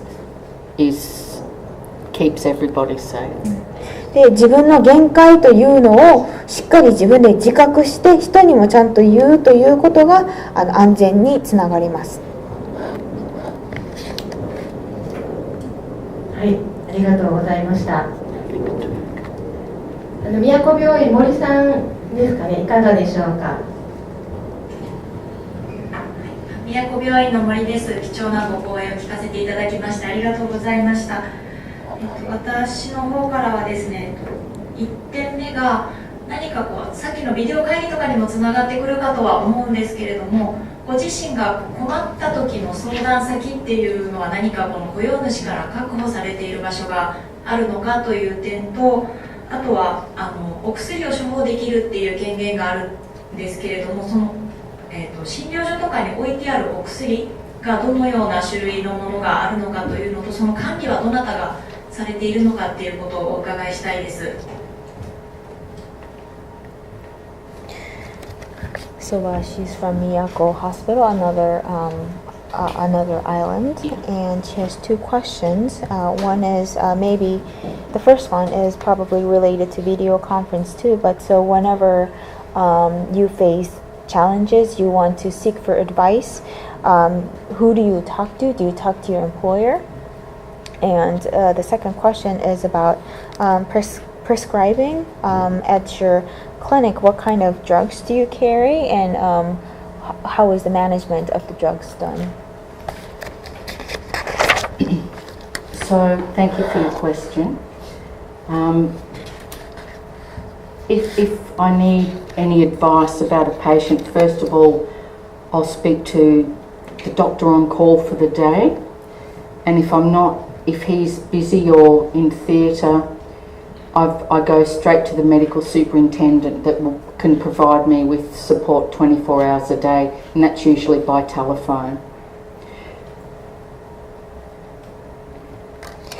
まず最初のご質問に関してなんですけれども、何かアドバイスが必要な時にはオンコールの医師にまずは、電話をして、で彼が忙しい時にはメディカルスーパーインテンダントに電話をします。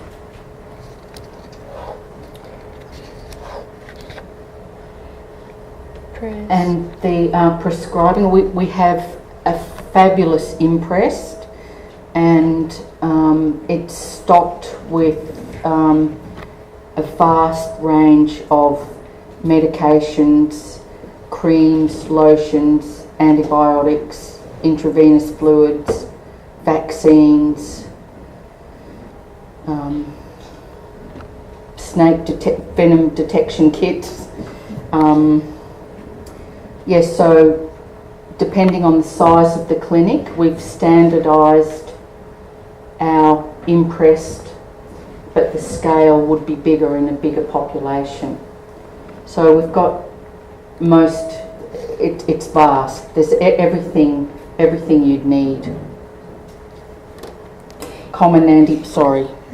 I'll wait. 基本的には必要なものはすべてクリニック診療所に医薬品は揃っています。抗生物質だったりワクチンだったり、あとはその蛇の毒の治療をするための医薬品とかも揃っています。でもう診療所のサイズによってその置いてある医薬品の量というのも違ってきます。Our remote area nurses use the primary clinical care manual, and if they want to deviate from that, then that would be an occasion that they could ring me and say, give me a patient story, and then I could prescribe something over the phone if they thought it deviated from the manual. So who are they? They're the registered nurses that aren't nurse practitioners. Okay, registered nurses. If they're going to deviate from this manual, then they can call you, Yes. and you will prescribe Give drugs. them an order over the phone. Yeah. で性看護師、遠隔地にいる性看護師がというのは基本的にこのプライマリークリニカルケアマニュアルというそのマニュアルに従ってお薬出すんですけれども、そのマニュアルに従ってケアをするんですけれども、そのマニュアルから外れる時には基本的にはデューンさんに電話をして、でデューンさんが電話で口頭で処方をしたりします。処方の指示をしたりします。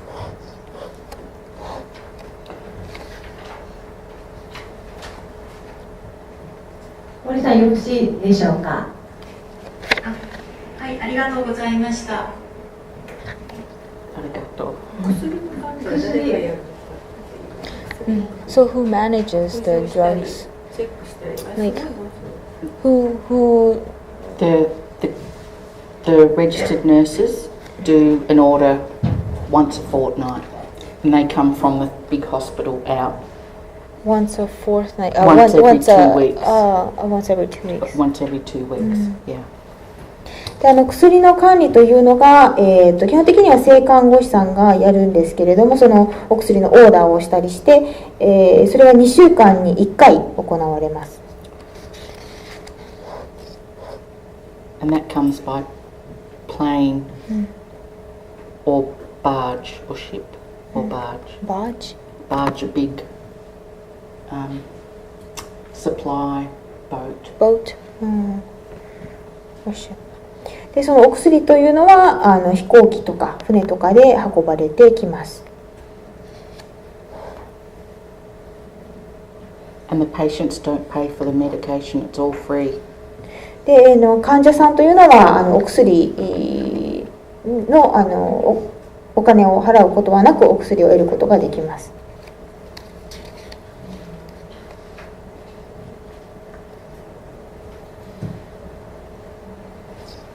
はい、ありがとうございます。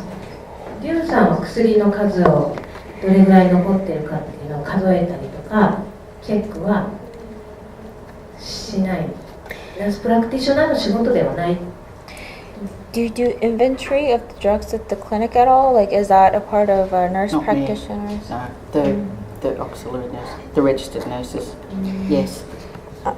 And there's a specific process of supplying a drug and keeping it in a record book for audit. Yes.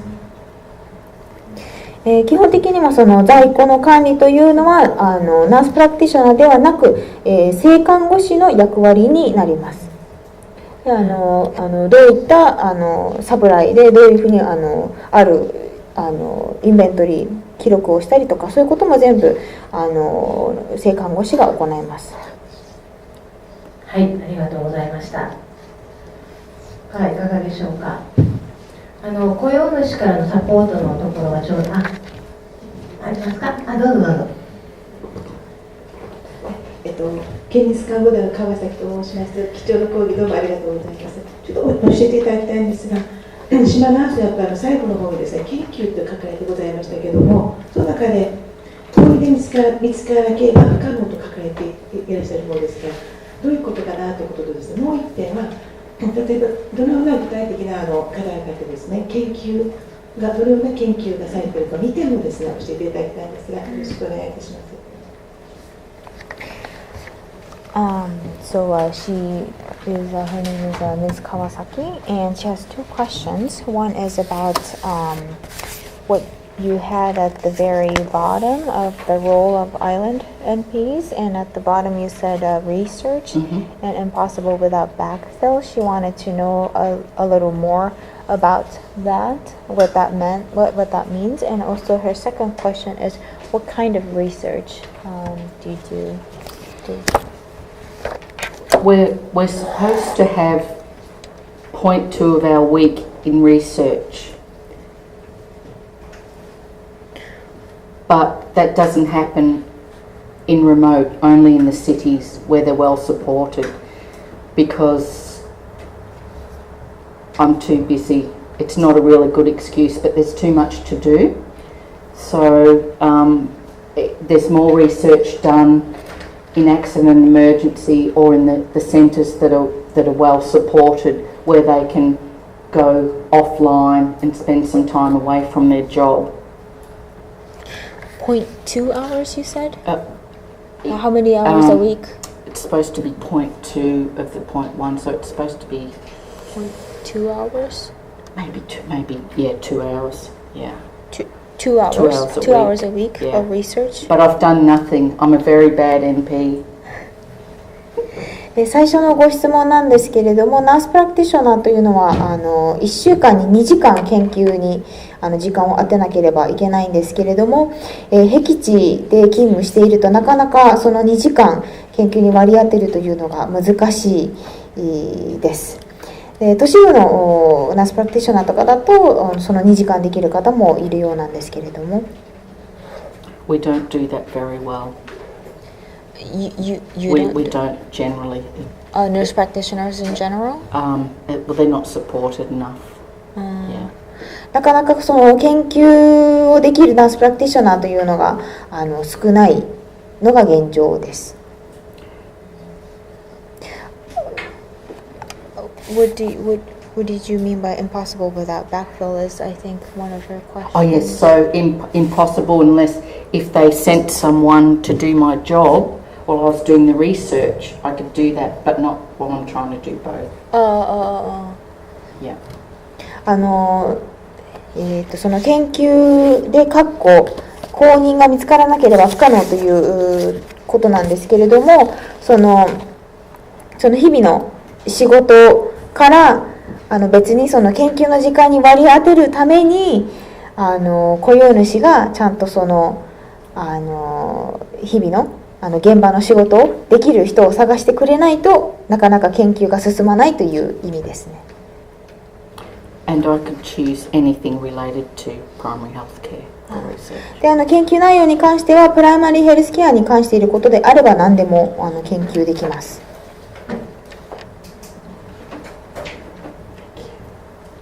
はい、ありがとうございます。よろしいですか。はい、下地から。すみません、南部医療センターの下地と申します。今日貴重なご意見ありがとうございました。2つちょっと質問したいんですけど、日本の方ではナースプロテクショナーはまだ活動はしてないんですけど、離島診療所が同じような活動をされてると私は思ってるんですけど、この離島継続教育の方に関して、10時間が処方時間に当たってるんですけど、残り20時間、どういう内容のものを、教育に当ててるのかっていうのを教えていただきたいのと、もう一つは雇用主の方が公認者を確保しているということでありますけど、どういうふうに、もし雇用主が確保されているのか、公認の方を、そこら辺がもし分かりましたら教えていただきたいと思っております。お願いします。So her name is Ms. Shimoji, And she has two questions. The first one is in Japan, nurse practitioner is not in place yet, but nurses working in rural areas, she feels like they're doing something similar to what nurse practitioners do. And in your presentation, you talked about the CPD, how 30 hours is required and 10 hours is for prescribing, and 20 hours for just more general CPD. But what specifically, what kind of training do you put for the 20 hours? What do you learn? And also for the second question about employer backfill, what's the process? How do employers find the backfill? What's the process? Okay, thank you. Wonderful question. So for the first part, yes, you're right. A lot of remote area nurses are certainly practicing at an advanced skill level. So we've got a category for people who are highly skilled but don't want to get their masters, and they can do an authorisation, and that's called Rural and Isolated Practice Endorsement. So they don't have to get nursing practitioner certificate, but they can still get rural and isolated endorsement. Yes. That's another yes. certificate. It's a short. It's a certificate, and it's a shorter course, and they can, but they must use the PCCM. Meaning PCCM? The Primary Clinical Care Manual. They can use the health protocols. Professor Midori, I've actually got some PCCMs here if the girls wanted to have a look at some. You're talking about the internet or here? No, of the books. Books? Yeah. In Australia? Yes, in English. But I've bought some. It's Crown made it? It's the Queensland one. Yeah. Okay. Yeah. Okay. If they wanted to have a look. So it's an endorsement where as long as they follow the drug therapy protocol, yes, they're still working at an advanced level. Right. But they can't deviate. So an NP can deviate if necessary.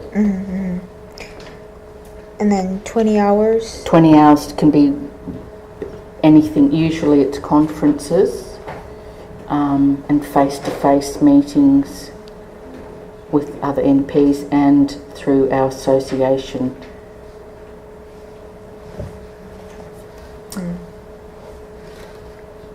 And the 10 hours has to be on prescribing, and the employer backfill is with that agency. So they go through a recruitment agency.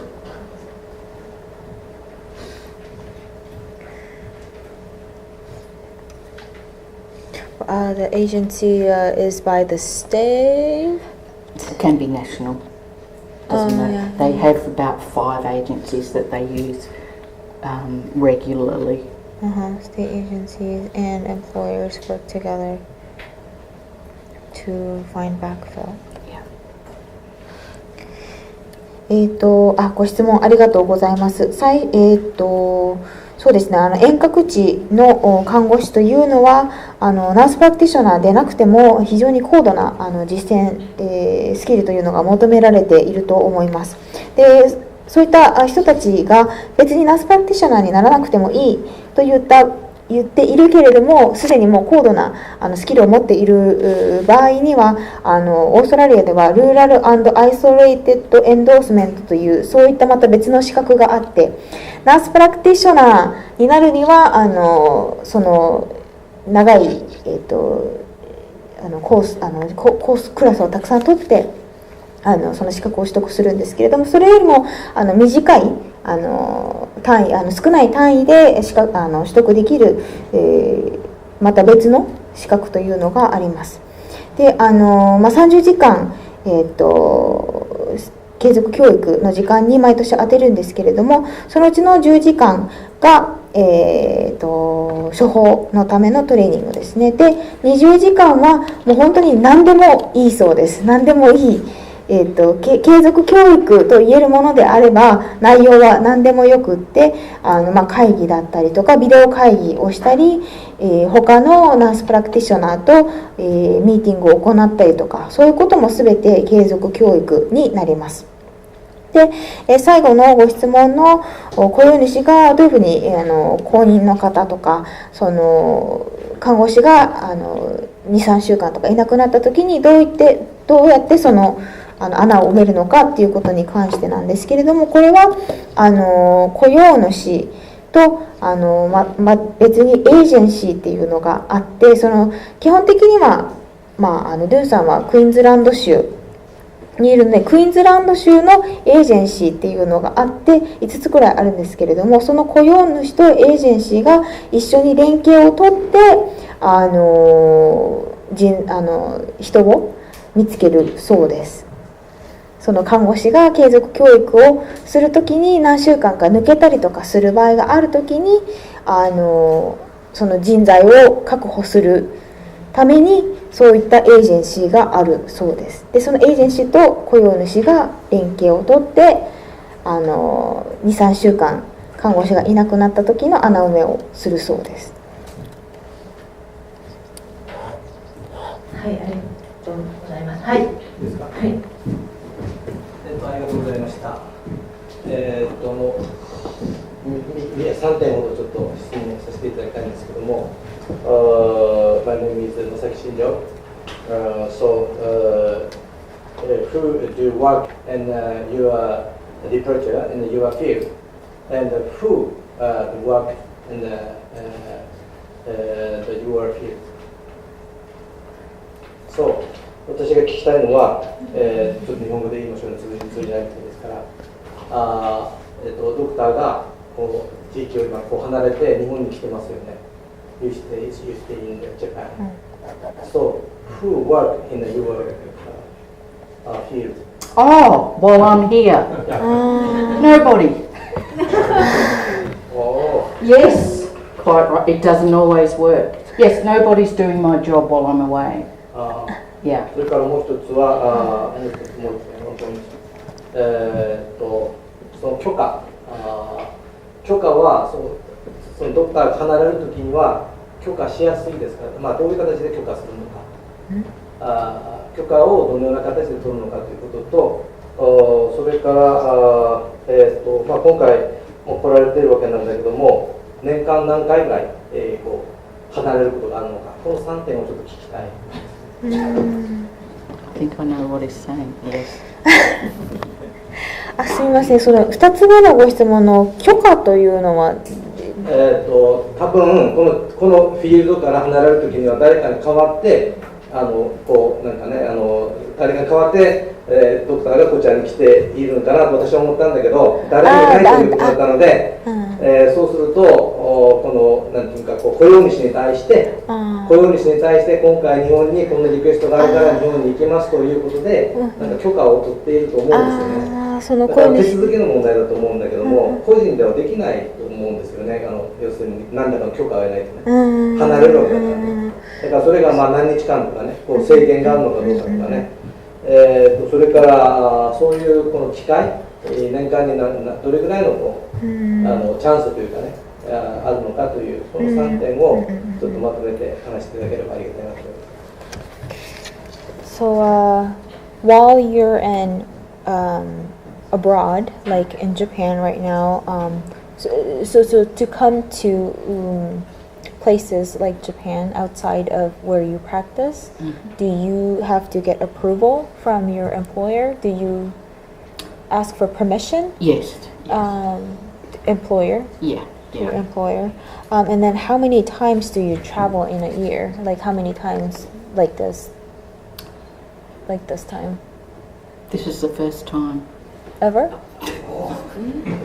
First time to Japan. Oh, right. But like any place outside of Torres Strait for... Not for nursing, no. Not for nursing? No. Okay. No. And while I'm away, the doctor on call will have much more work because the nurses in the clinics instead of in the communities instead of ringing me, we'll have to ring the doctor on call. そうですね、私が今日本に来ている時には基本的にはトレス海峡にナースプラクティショナーはいないということなんですけれども、で日本に来るにあたって、許可を得なければいけなかったんですが、これは雇用主に許可を得ました。で、年に何回こういうふうに実践現場を離れるのかということなんですけれども、これが初めてだそうです。海外ではっていうことですね。そうです。Outside of Australia, this is your first one, or do you travel within Australia at all? You attend the conference, or does it mean for CPD? Yes. Oh yeah, you can go anywhere you like. Yes, I've been internationally. Right. And national, yes. Usually the national conference once a year. But I've been to Canada and Japan. Sorry, I thought he meant like this capacity. Like a consultancy capacity. I see. Yes. Sorry. No.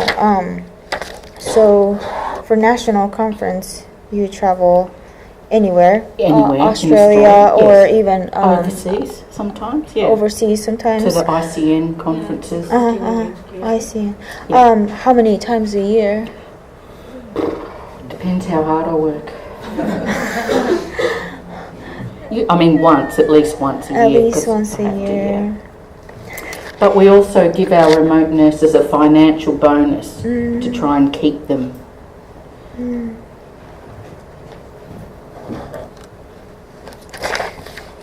すみません、ちょっと今回が海外は初めてというふうにお答えしてしまったんですけれども、ちょっとミスコミュニケーションがありまして、年に1回は必ず看護師のカンファレンスとかがあったりするので、それで、出張に出たりとかっていうことがあります。年に一度は最低あります。で、僻地にいるとボーナスが出るのでand there's no restrictions. Sometimes it's easier for me to have annual leave plus my CPD. So it could be, we get 6 weeks a year annual leave plus CPD. So it might be easier for me to take 7 or 8 weeks in a block and get the agency person in. で、年間の有給なんですけれども、6週間あります、有給が。で、6週間プラス、継続教育に充てる時間、30時間があるので、その6週間と30時間を合体させて、7週間から8週間いないということもあります。で、そういった時には、雇用主に、穴を埋めてもらうように、人材を確保してもらうようにしています。はい、ありがとうございます。はい、どうぞ。Thank you. I'm Kinjo from OPCN. I would like to ask you about the healthcare worker.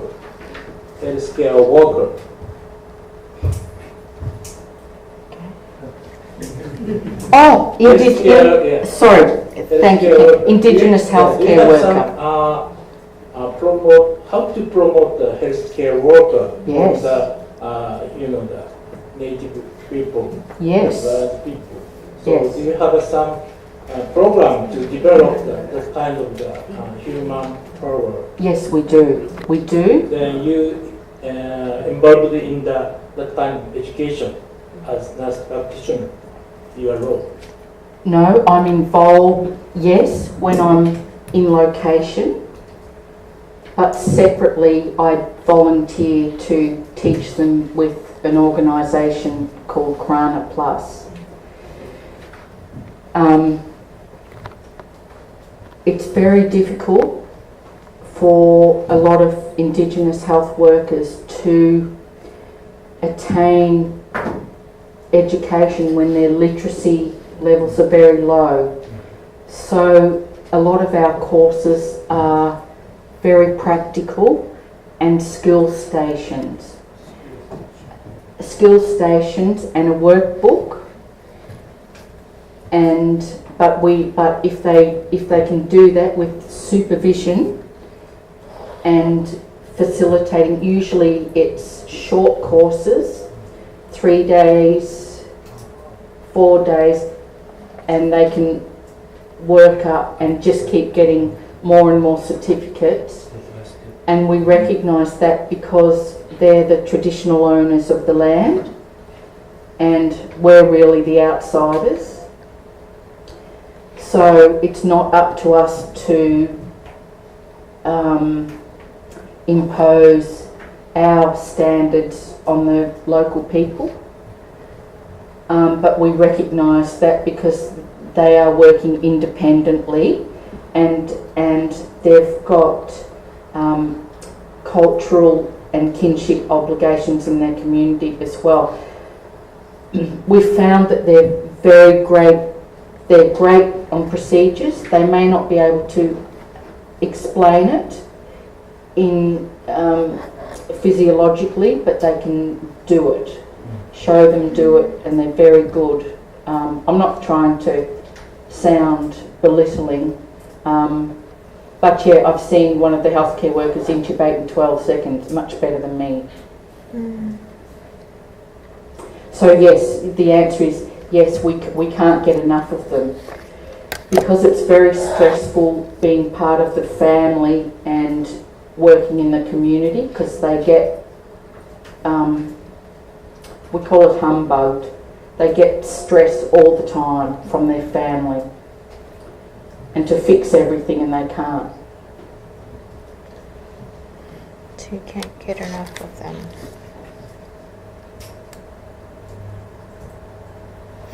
And our National Registration Board does now have registration of health practitioners, Indigenous health practitioners, but that will be very few because they need formal qualifications. So they don't have to be licensed like us. It's kind of like there will be someone, an elderly lady in a village that was always good at delivering babies. You would have that in some of your communities here. The mothers would know to go to one of the elder ladies. She didn't have any formal qualifications, but she's delivered babies all her life. Great question, thank you. And you know, it's a great honour to be in a community. So we have to work very closely, and we we laugh together, we cry together, you know, we eat together. We live very, very closely together when we're working, because we've only got each other to rely on, to support. So to his question about how you promote, how you involve healthcare workers, how you like educate them, it's just difficult to get them. Difficult to get suitable ones. To get suitable ones. There are like national registration programs and whatnot, but short workshops are better, and certificates. Okay.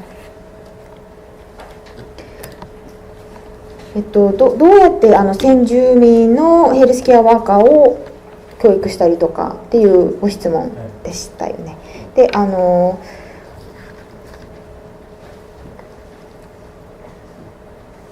なかなかその先住民の方たちが教育を受けるということ自体が難しくて、というのはやはり識字率が低いので、もっとその実習にフォーカスした授業だったりとか、あとはなんかワークブックを使ったりとか、その読み書きするよりも実際にこう実習に焦点を当てたようなプログラムをやっています。で、3日から4日とかかけてやる授業を提供したりとかで、私たちはもう彼らが先住民の土地、彼らの土地なので、私たちのやり方を彼らに押し付けるということをしたくないので、彼らは彼らのやり方でやりやすいようにやってほしいというふうに思っています。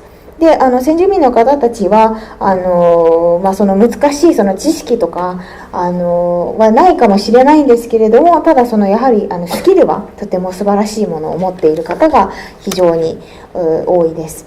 で、国のレベルでその先住民の方が登録したりとかできるようなウェブサイトもあったりするんですけれども、なかなかやはりその能力のある先住民のヘルスケアワーカーというのを獲得するのが難しいというのが現状です。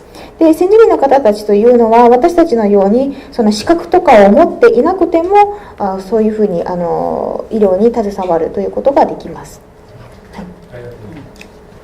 はい、ありがとうございました。最後に名誉大学の薫先生、いかがですか？何か。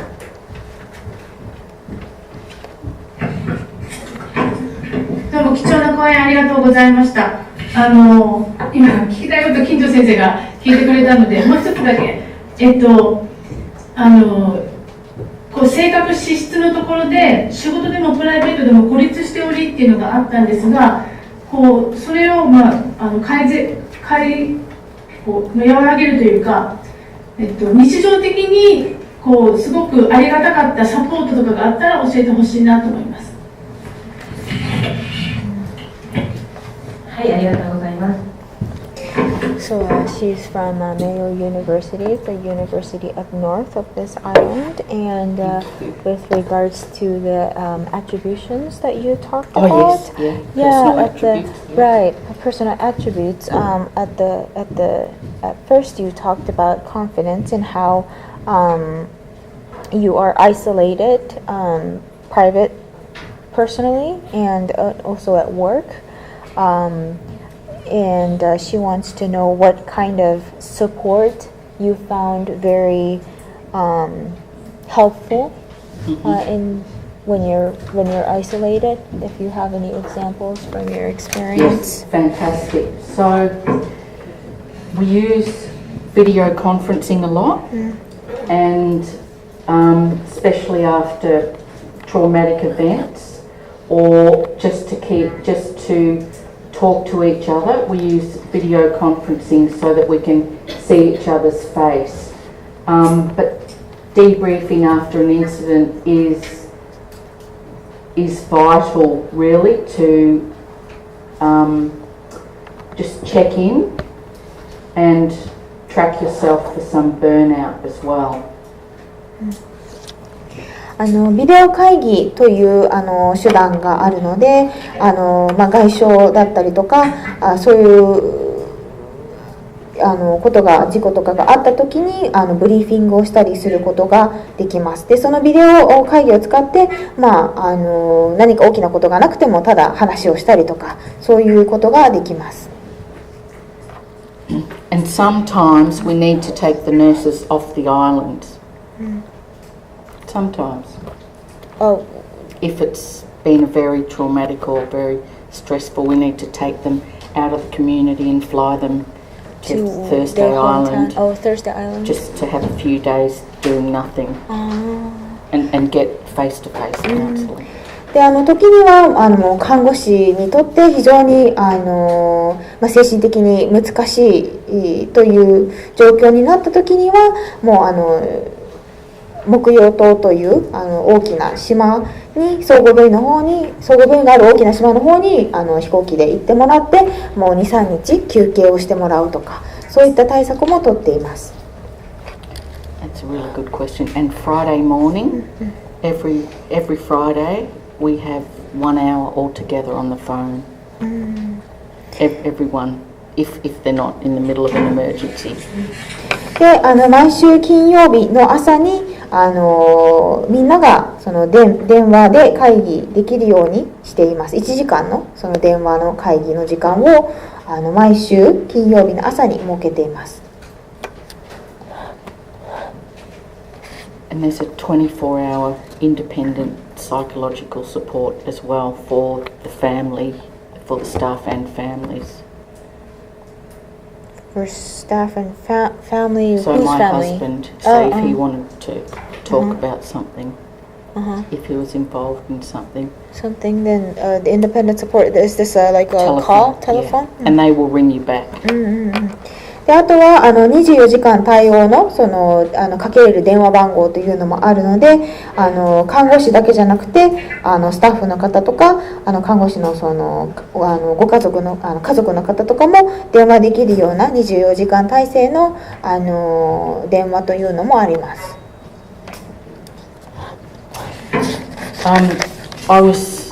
I'll just give you an example. I was assessing a little 7-year-old girl who had chicken pox,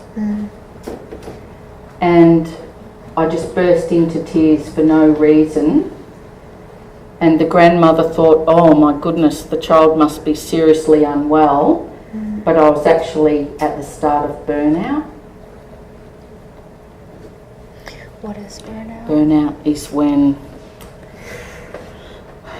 you're either physically or emotionally fatigued and you can't give good care. We call it burnout. So you burst into tears because of burnout? Yes. It wasn't because the child was so sick, but that was my emotional response. So then I had to get some time off. 一度これは私の経験なんですけれども、7歳のお子さんの治療をしているときにアセスメントを行っているときに突然もう涙が溢れてきてもう止まらない状況になってしまって他の方がすごい心配されたんですけれども、それはもう本当に疲労でもうちょっと精神的に辛い状況でそうやってもう涙が出てくるというシチュエーションになっていたので数日間ちょっとお休みをいただきました。はい、ありがとうございました。カルテンでよろしいでしょうか。ありがとうございました。Thank you so much. Thank you. Fantastic question. はい、まだまだお話を伺いたいところではありますが、時間が来ましたので、これで終了したいと思います。Yes, yeah. Thank you, Tamara. リオ先生のお話を生かして実践や教育に下せて、私たちも頑張っていきたいと思います。ありがとうございます。We like to apply what you said into our practice and move forward as well. Thank you, and I look forward to having a long-lasting relationship with the faculty. ぜひ教員の方々ともこれからもいい関係を築いていけたらと思います。はい、ありがとうございました。では皆さん感謝の思いを込めて拍手をお願いいたします。では、本日の講演はこれで終了したいと思います。アンケートがございますので記入していただいて入り口の方にご提出をお願いいたします。ありがとうございました。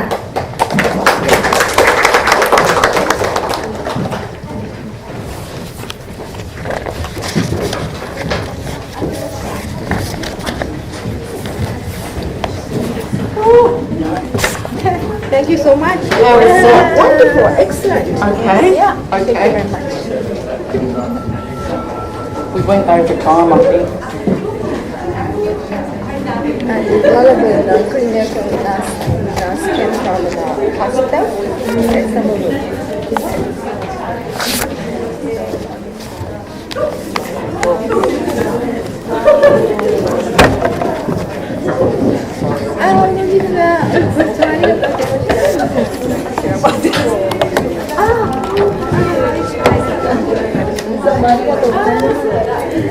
Thank you very much. ありがとう。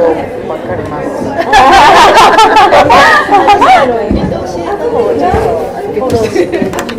離島治療の看護師のフォローをちょっとだけしていただいて、ウ